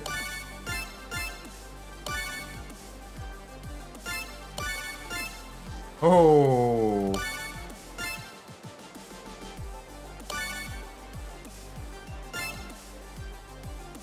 Game? Oh. That's going to nut car parking. Which started at $20,000 became $130,000. We already have one of these. Next car. FMW Roadster. Which one does it have that in line 4? Next car. Real Bianco. Next car. Yes. How's that Corvette body rusted? It's a magician. Yeah, I know. The Corvette body is, you know, in real life it's fiberglass, so it shouldn't show rust. But in game, it's kind of a shorthand way of showcasing, hey, the body panels aren't in good condition. Come on, give me that Cobra. Give me the Cobra. Come on.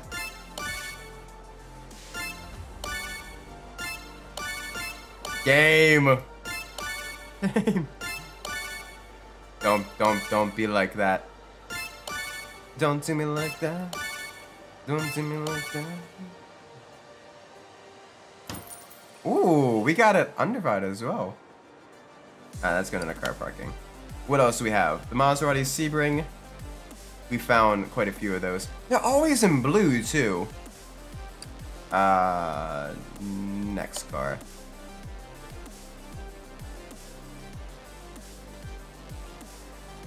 Ooh, the Mayan M8. Nah, next car. The Piccolo. Nah. We have one. We have one of the compact cars, as well as a category Katsumoto. We need another front-wheel drive car to kind of do a tuner type of build. Where is it? Because there is a Katsumoto.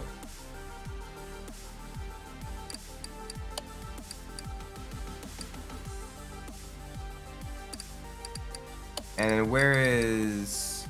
Oh, the Emden lots. So we could have gotten the Royale Bianco and the Piccolo. Oh well. Now we know. Anyway, let's move this. Let's move this to the left. Or let's get this one. Let's get this one all beautifully put together. This one's gonna be a fun one.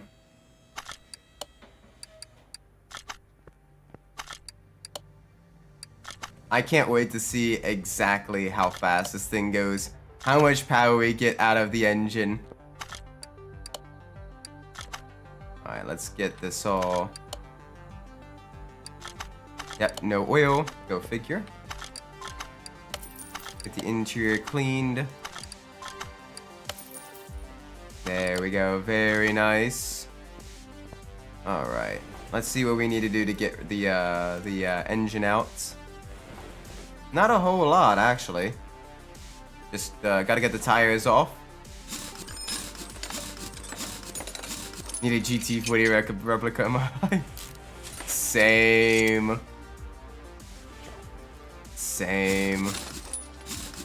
Oh my gosh, or just a real life GT40. I'd love to drive one of these things. I'd be terrified though, but it'd be so much fun. Like if you watch like the Goodwood races, they do one where it's all like the Can-Am and like the group 6 cars and everything. So things like your older like Can-Am type vehicles and the GT40 and everything, big V8 powered monsters, and it is always such fun to watch them go around the Goodwood circuit because they're basically just doing power slides around the corners and all that, and it is, oh my gosh, it is so cool. Oh boy. Alright, time to turn this engine into an absolute monster. Let's do this. Only downside is with this one being the Windsor race engine, it does have a couple of different sub-letters for its parts. So that is something to keep an eye out for. I like how we had a V6, an inline 4, and now a V8 engine, keeping it nice and fresh. Whole kinds of different vehicles. Yeah, let's get these ignition wires out. Hopefully we have a lot of components for this car. I'm hoping so anyway. Lot of custom stuff. I already know the ignition stuff we can. Oh gosh, the air trumpets. Oh, the air trumpets.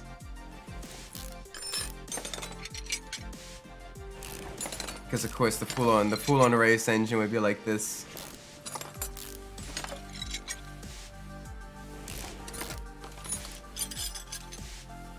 I know we're gonna have four carburetors, so that is gonna be a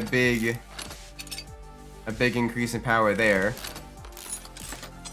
8 pistons, 8 spark plugs, probably the cylinder heads, maybe. Oh man, this is gonna be so nice. The fully tuned race Windsor. It's gonna be terrifyingly quick.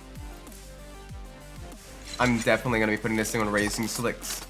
And even then on the racing slicks, I'm not sure I can handle I'm not sure how well it'll be able to handle the power.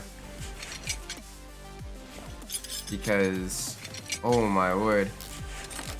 It's gonna be fast. It's gonna be a very, very, very fast engine.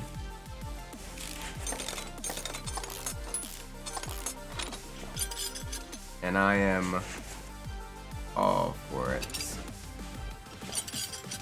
Alright, let's get all the little finicky stuff out. All the little finicky stuff.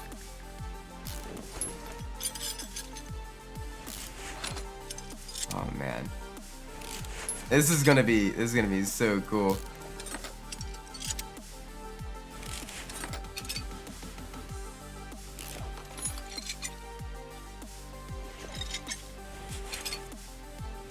Boop. Boop. Boop. Boop. Boop. Boop. We need a stroker kit for it. Oh my gosh. Just increase the displacement even more. 7-liter V8. Nah, we need more. We need more. 7 liters is not enough. We need to increase the stroke, increase the bore. Jeez, that'd be terrifying. The amount of torque that will create.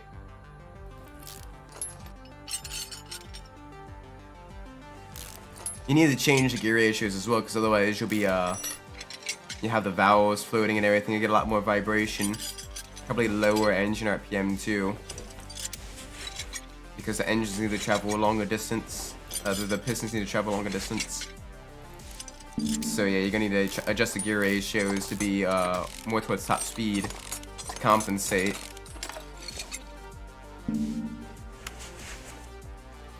But yeah, this is, oh my gosh, this is gonna be so cool. Also showcase just how much more there is to the V8 engines than to the little V6s and inline fours. Like the V6 was fairly complex for the callip, but here the V8, it's just got so much. It's got so much guts in it. Like it is insane. How many miles per liter does it do? You mean liters per mile? Remember, it is smiles per gallon, not miles per gallon. Big brain Isaac philosophy right there.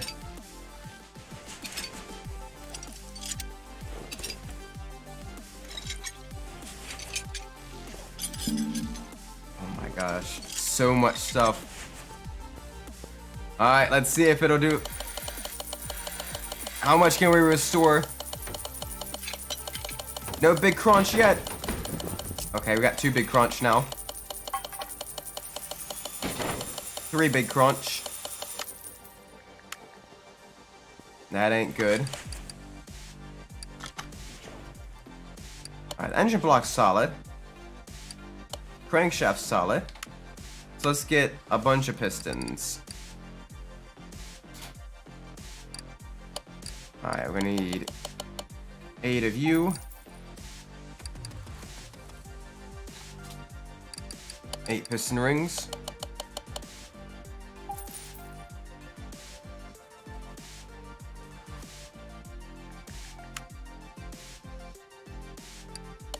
Oh my gosh, this is gonna be monstrously powerful. I'm kind of terrified just how much power we can put into this thing.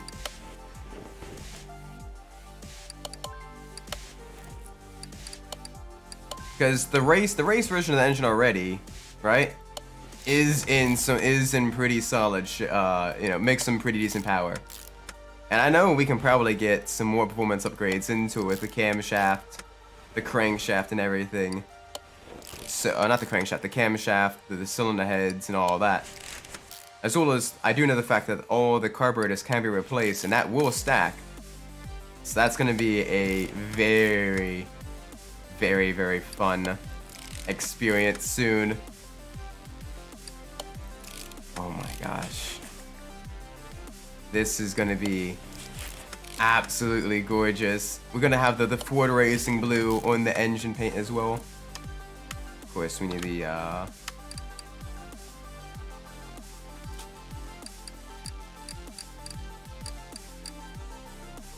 oil pan, overhead valve. High. There we go. We don't need traction control where we're going. It's okay. I hope not. Knowing my luck though, knowing my capabilities, yeah, it's gonna be, oh my gosh, it's gonna be terrifyingly quick, and it will probably try to murder us. So hopefully we don't get murdered by our own car. But if we do, at least we're having the time of our lives.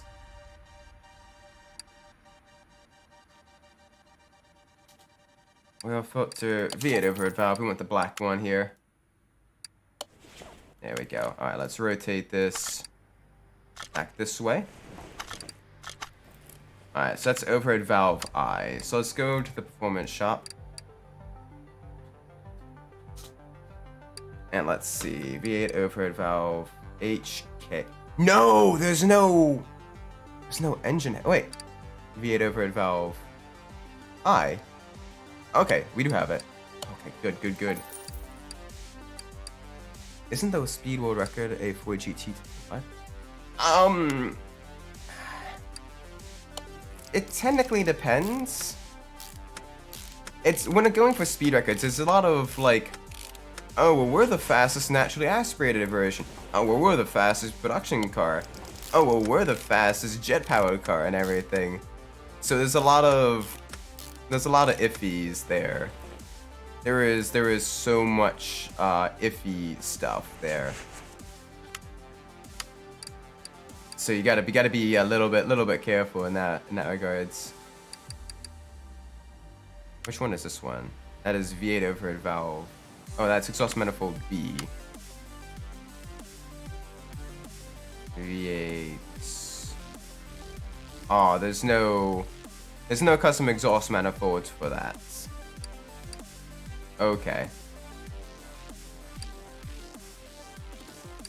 We do have the custom intake manifold B though. Yes, please. Dude, some of those are planes that wings. Like the SCC Ultimate Arrow. Yeah, those are terrifyingly quick. I get four carburetors here. 4 custom carburetors here. Holy moly. Jeez.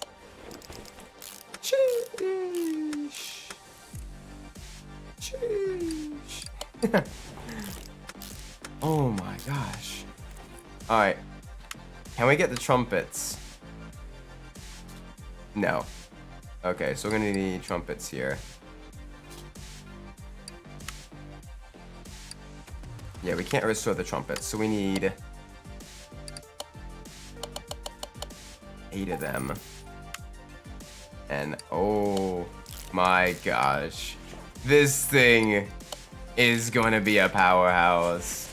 This car is gonna be terrifyingly quick.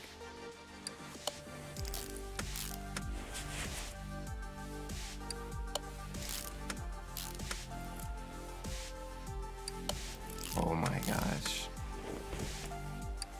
Yes. Just out of curiosity, hang on a second. I'm gonna step away from this. I wanna go to the car status. So the base engine makes 335 horsepower. A very respectable amount, right?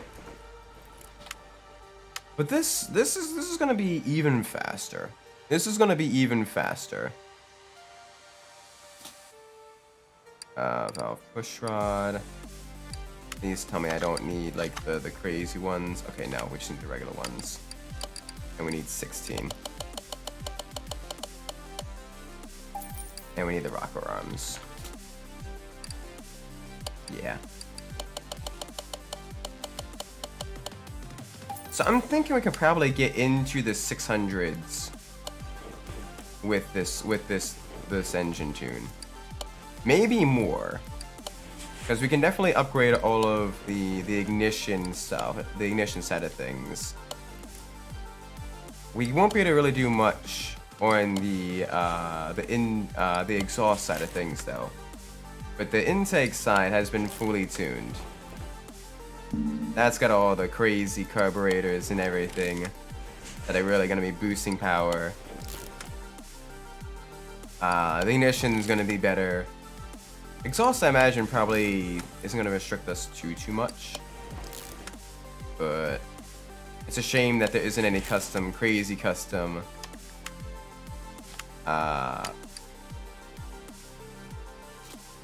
stuff there for the exhaust side of things. Sorry. V8s.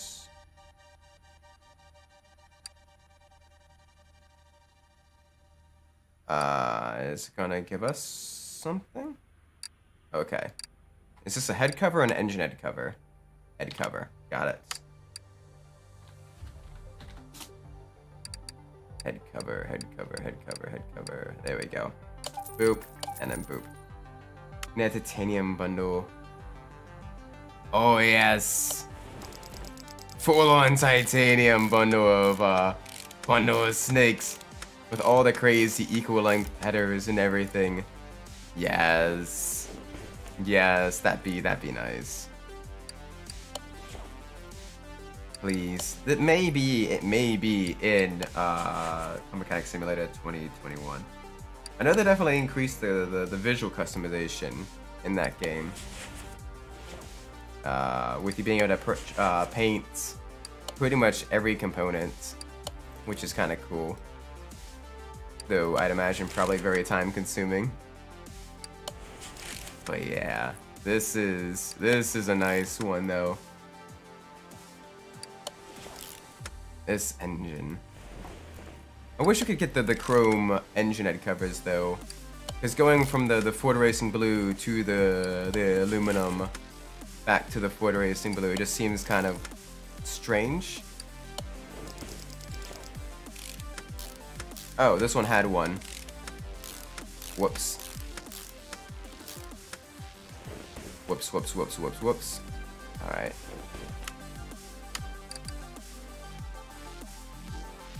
Yeah.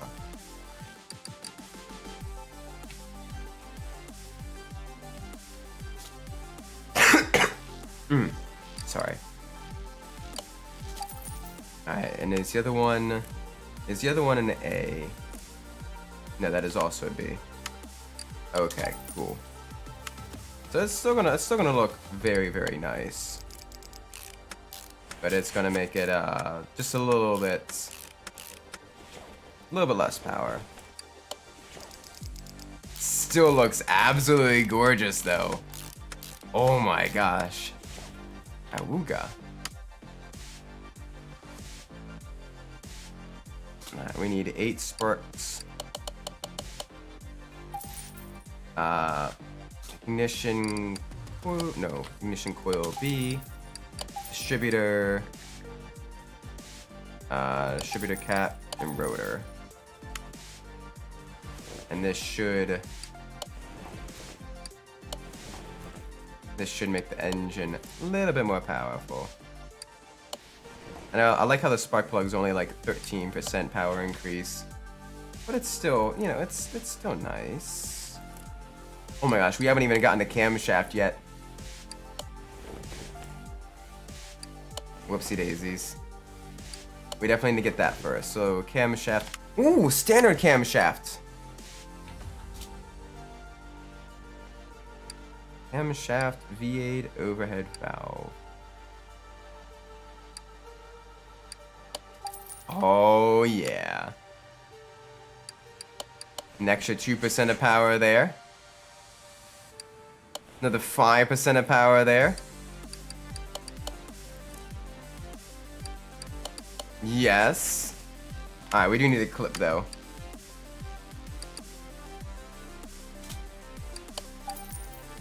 Yes, please.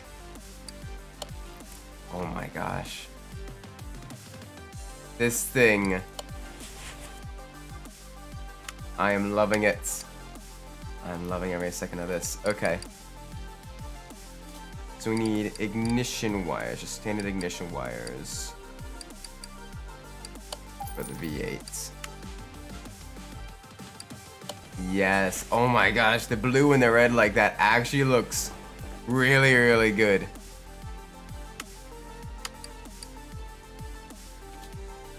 Alright, power steering pump V8. We need a fuel filter. There we go. Slowly getting this thing put together. Oh my word. And every little upgrade is going to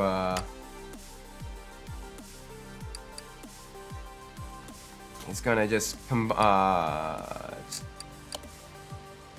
is just gonna work. Do they have power steering? The Ford GTs? I actually don't know. That is a good question.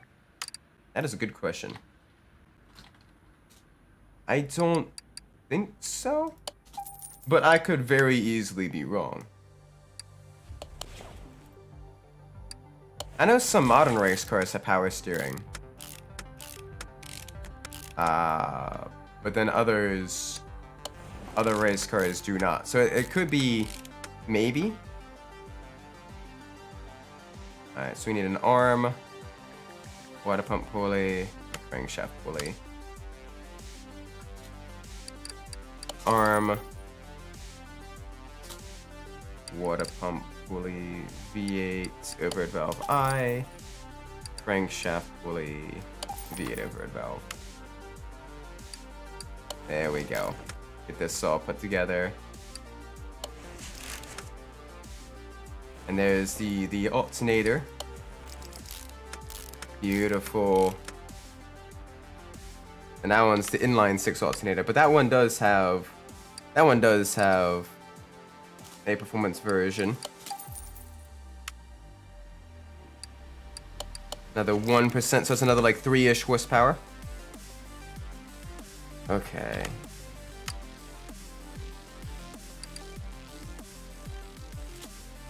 Serpentine belt. Oh gosh, what is this one specifically? Serpentine belt A, V8 overhead valve I.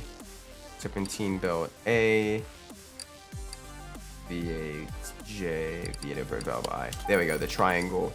The tricky triangle. And then that's serpentine belt B. So serpentine belt B, V8 overhead valve I. Super simplistic. There we go. Are we missing anything? I don't know, but that is absolutely gorgeous. Wow.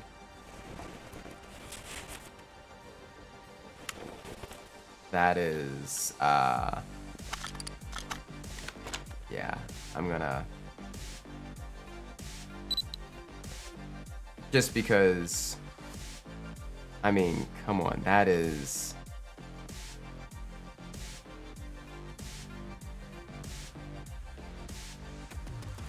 an engine.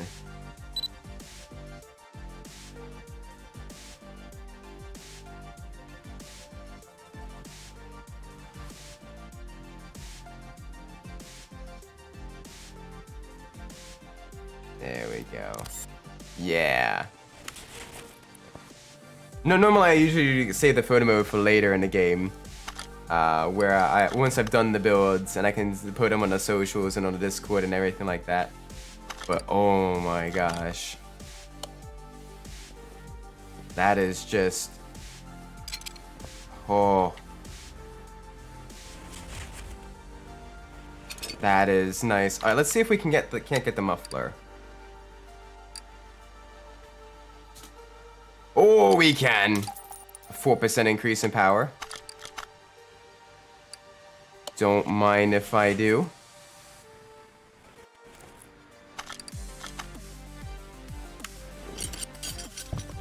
I'm gonna fill this with oil, and then I'm gonna quick run to the restroom, and I will be right back. Don't go anywhere, okay? There we go. Ooh.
Thank you for your patience.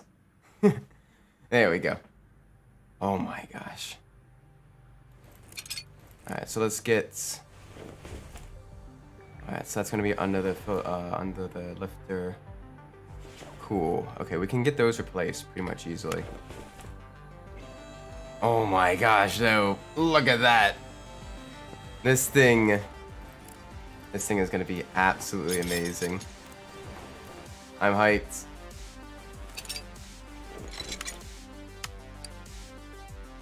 Alright, so let's get the fuel pump.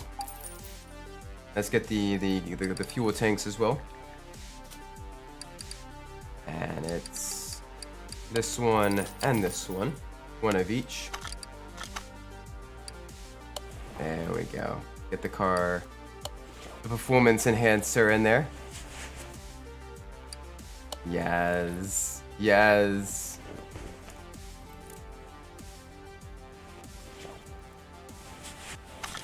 Alright, let's get all of this disassembled.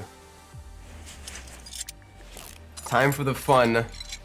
This is where the fun begins, as we basically just strip down the suspension of the Ford GT.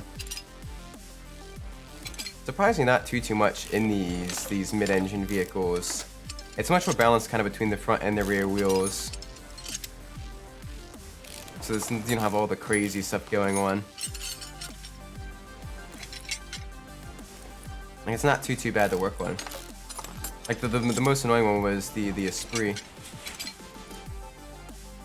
Not sure how I feel about being in the middle of two fuel tanks. Oh, you know, they didn't really care about safety back in the 60s. It was basically just, well, this is the best way we can get fuel to fit into the vehicle. And this will help kind of balance the weight as well. So let's just, yeah, don't worry about it. Just don't crash. If you do crash, well, don't burn to death. And that was kind of the mentality. All right, this one's a crazy one. A crazy thickness. 315 60 R15. Okay, so we're gonna need a bunch of stuff here. Actually, death threat lozenge. Alright. GT. Alright, we need 2 of you. Rim size 15. As I need to adjust this. There we go. Tires. Full on slick tires. Size 15. 315. Profile 40. Just don't take damage, Grandpa Edition. Basically, you were kind of a one hit point wonder. Or if you do crash safely. You know, crash into like a hay bale or, you know, an embankment, not a tree. Look how expensive those slicks are. Wow. That is an insane. That is an insane amount of money spent on those tires. But they're gonna grip like crazy, and then they're gonna really increase the performance of the car. Yeah, get these, and get the bushing. 4 of these. All right.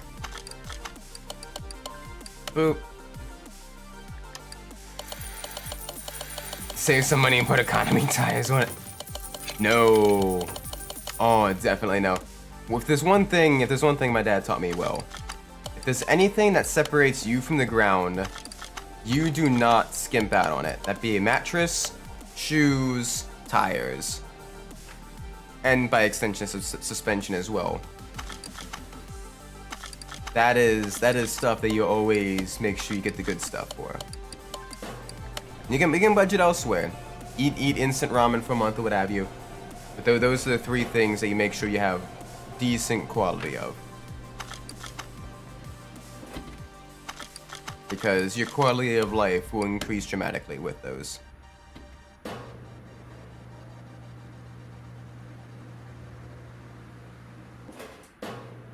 So definitely keep that advice to heart. Looks so cool with the rear suspension and everything, all disassembled. I think my mother also bought some Chinese tires for a car. Oh no.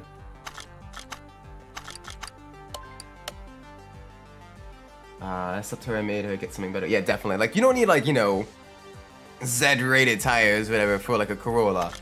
But definitely make sure you get some decent quality stuff, some decent quality rubber. Otherwise, you're gonna be in a world of hurt. So yeah, good job of stopping her from getting the super cheap stuff, because you need someone that's at least semi-decent. Alright, we need gearbox B, V8 overhead valve. We want one of these. There we go. There we go. This is nice. And then the starter gets put in. There we go. Oh my gosh. This is gonna look so crazy with the full-on racing slicks. Alright, we need an axle knuckle cover.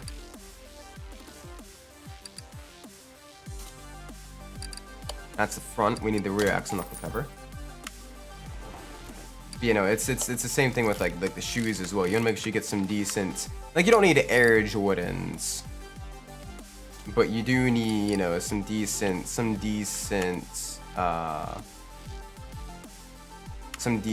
shoes as well that'll have some good you know, some good fits, some good cushioning and everything, so you don't tear up your legs or tear up your just a Honda Fit. And from Brazil, so there's not many good options. So we went with Dunlop. Hey, Dunlop is still, you know, a very good brand. Like, that is a solid.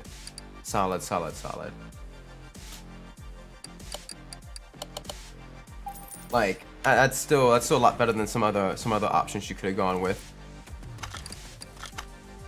So good on you for getting that. Good on you for you know, getting, you know, the decent tires and everything. 'Cause that'll definitely help, especially like if you get some like heavy rain and everything. You definitely want something that will really help grip in inclement weather. Maybe that's the inner Maryland where it's like rainy half the year. Talking. But that's usually my advice. So is you want to get something that's really good in the wets. Because we get lots of wets. Alright, we want some solid rear brakes.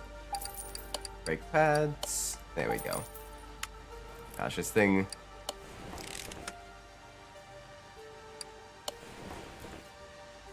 This thing is gonna be super cool.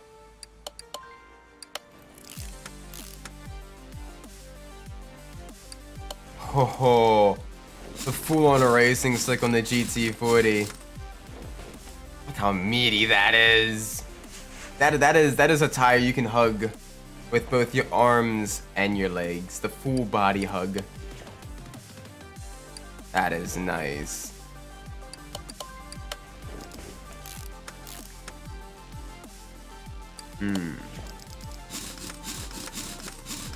Yes. Oh, that is gorgeous. Alright, let's lower this down for the time being. Let's get all the body panels off. May as well do that. It's not a whole lot that we're missing.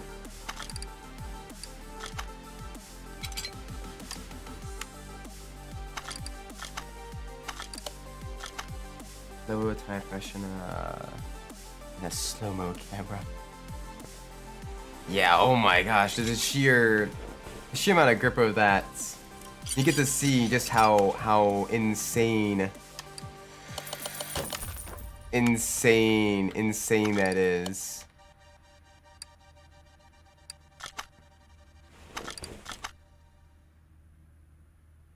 Now of course I'm in the engine bay. Cool, okay. So we need the brake servo, because that wasn't able to be restored. That's par for the course. Radiator A was not able to be restored either. Was anything able to be restored at this point? No.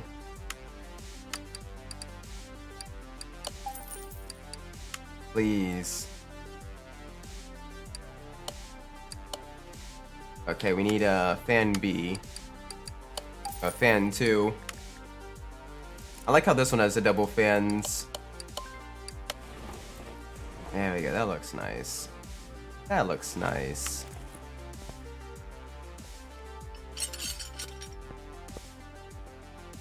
Tire car is disassembled. Oh my gosh. This thing. Oh my gosh, this is gonna be so cool. We're getting close.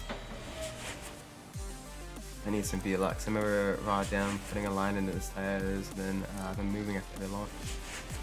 Oh yeah. You gotta make, with the tires that thick, you definitely need to watch out for like the deformation and everything. Like you get lots of grip, but then you also gotta be careful with your tire pressures, because they're much more easy for them to get like punctures and everything as well. Yeah, it's one of the it's an unfortunate. All right, so that's a B. What is this? Is this a standard? That is a standard. Okay. I won't remember that, but I'll be sure to try to remember that.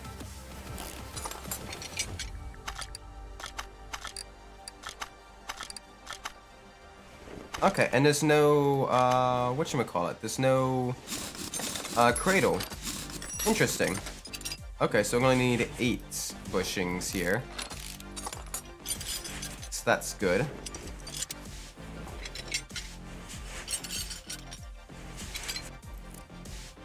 The wheel rotates inside of the tire, I think, crazy stuff.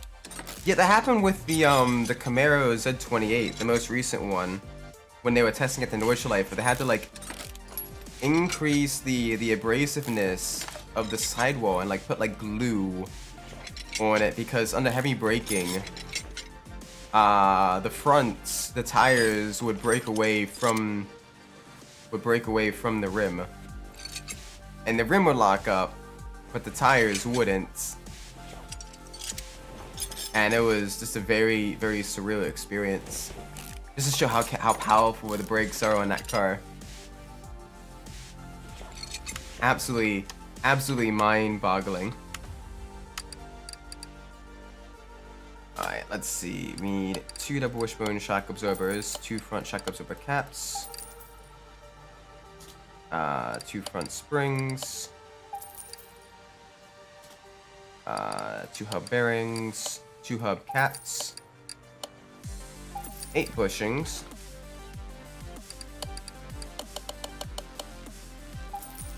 what else? 2 inner, 2 outer tie rods,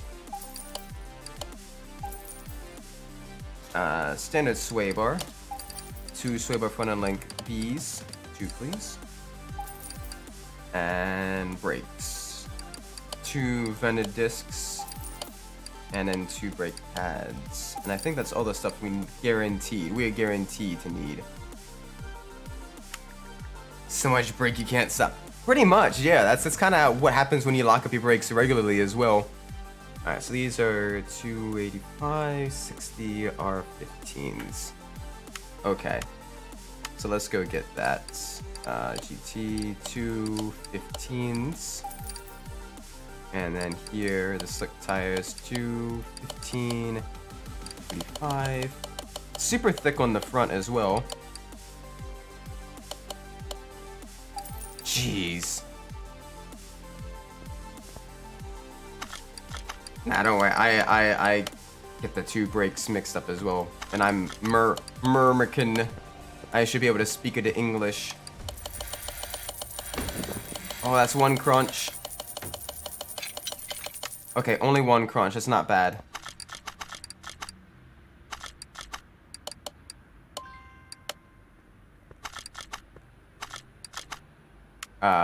Take, please. There we go. Boop. I like the calm moments. We're just kind of waiting for the tires to be done.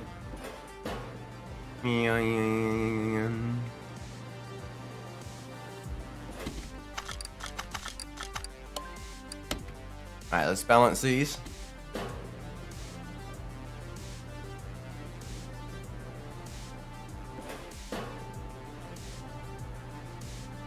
Alright, come on. Please? Take your time, I guess. There we go. Alright, let's go.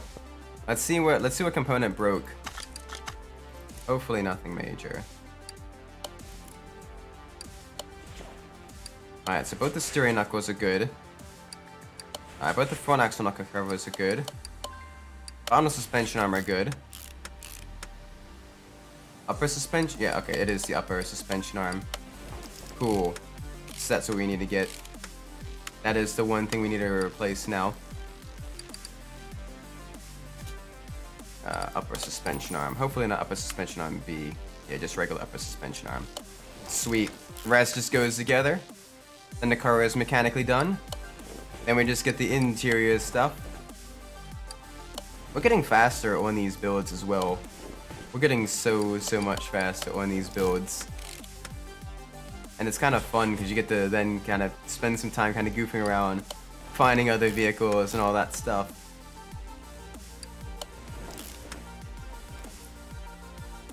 There we go. There we go. Nice. Yeah, you think it's gonna be a vintage tire? No, you're getting full-on racing slicks, you Ford GT. Oh my gosh. This is gonna be so cool.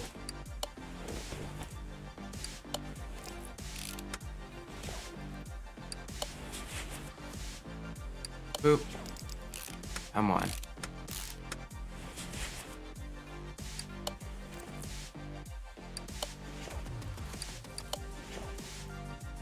Right, brakes on this side. Oh, I wanna see if this is like all fully tuned. I'm excited. I also just recently got an achievement, well, during this playthrough today. Spend $1 million at the store. So we have spent a lot of money on these cars, fully tuning them and upgrading them and everything. But we've also made quite a decent amount of money as well.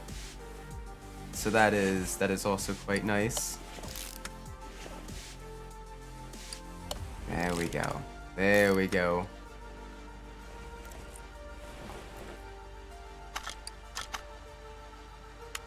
Yes. Alright, let's lower this back down.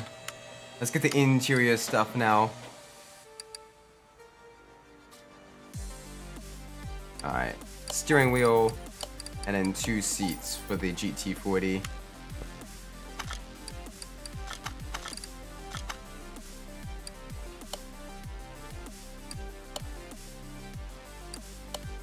Nice.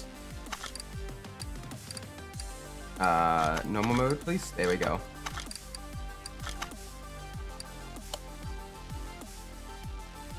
Alright, door.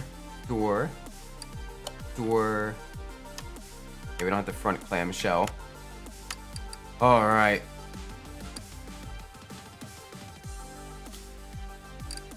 Front clamshell.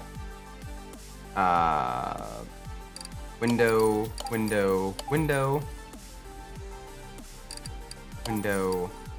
Lights. Mirror. So many components.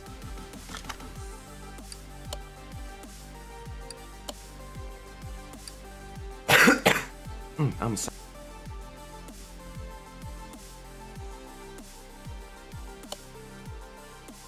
Sorry about that. Like I said, I'm not fully, well,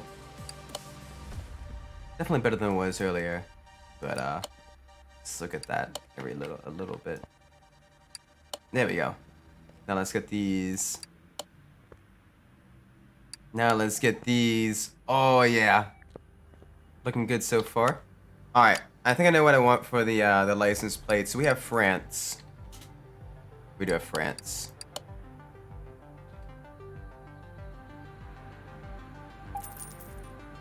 Because we're going to be putting on the France license plates. Wait, does it not have front license plates?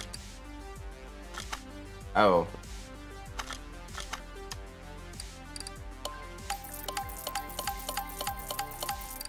Well, that's fine.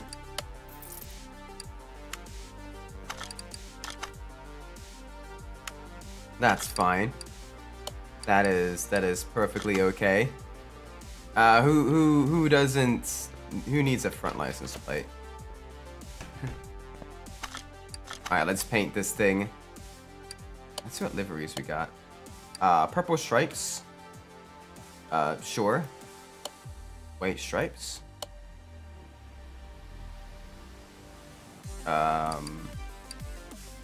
Black stripes.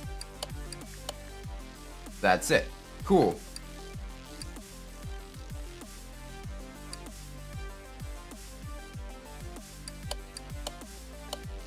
So what we're gonna do instead,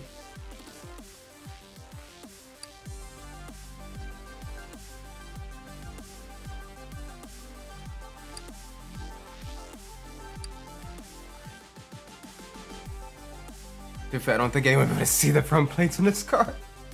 Yep.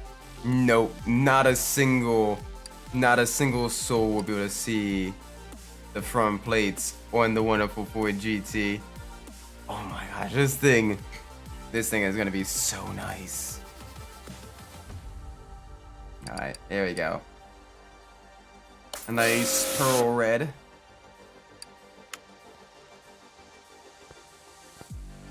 Doesn't look too bad.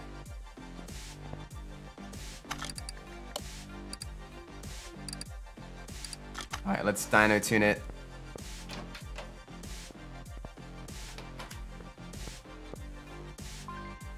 Let's do it. How much power will it make? Oh, come on. Big numbers. Big numbers, big numbers. Oh. Well, that's kind of disappointing, actually. That is a little bit disappointing. That's not that much power. That's not that much more powerful than the Calip.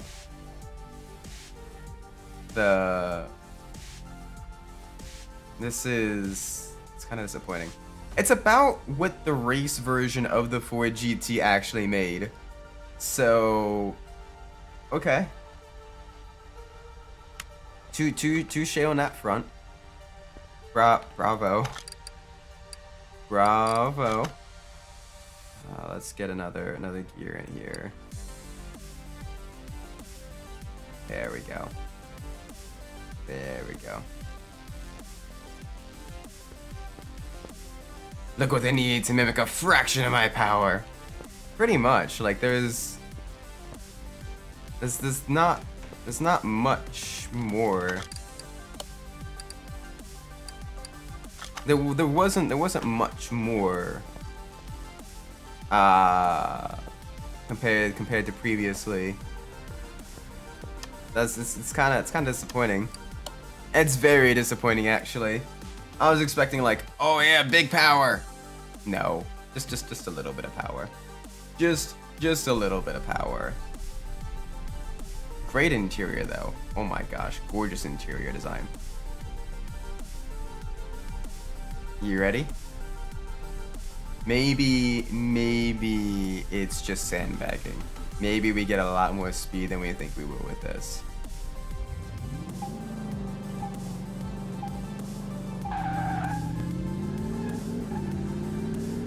Zero to 60 in 2.5 seconds. All right. Oh gosh. All right, we're already reaching. Oh gosh. 180, and we still had room for more. Oh, super smooth as well going down. All right, hang on a second. I'm gonna add another gear. It's gonna be sacrilegious, but I'm gonna add another gear because I got an idea. We can definitely get a lot more power than that.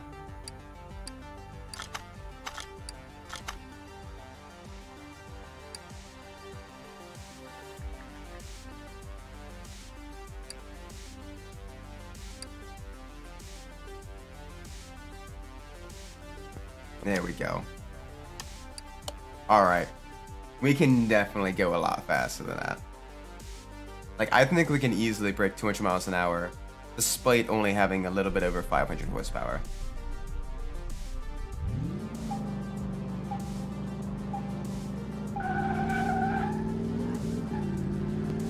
Even faster, 0 to 60. Alright, so you want to launch this in a higher RPM. Oh, wow. Alright.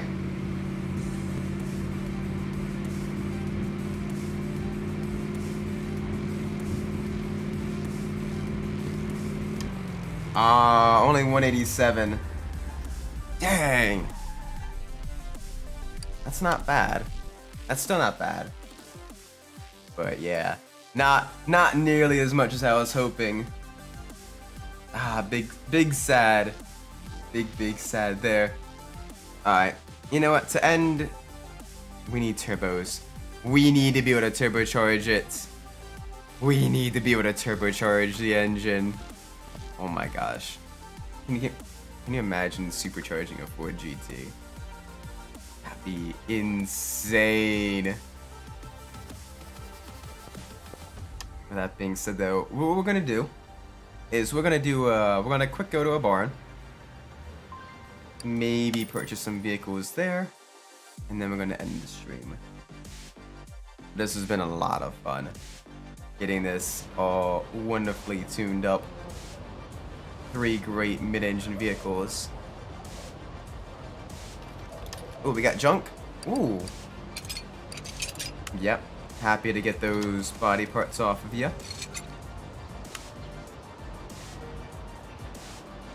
I'm trying not to see the cars yet.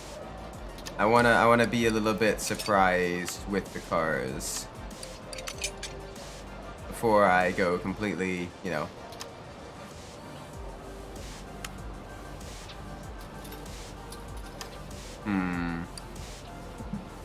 Yeah, let's get that. Let's get that Pagani rim as well. Don't mind if I do. Door mirror, yes.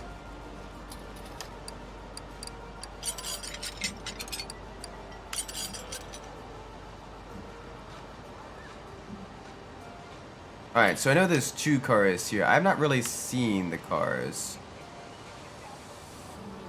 I know one of them is kind of hot rod-esque. And then one of them is, kind of, like an old classic car. Outside of that, I genuinely don't know. Ooh. This is definitely a new vehicle. The Eliminator. Okay, yep, we've never seen one of these before. I know for a fact. So that's gonna go in car parking. Now what's this one? That's the Luxor Bowen. And I think we got one of these already. It'd be kind of fun to maybe get a second one.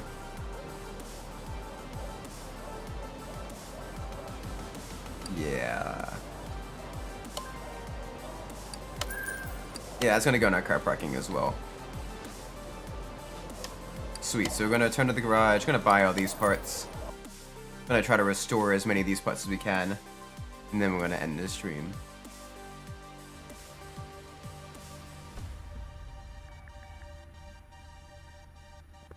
Because, oh my gosh, we spent so much money though. Oh, that's a crunch. That's 2 crunch.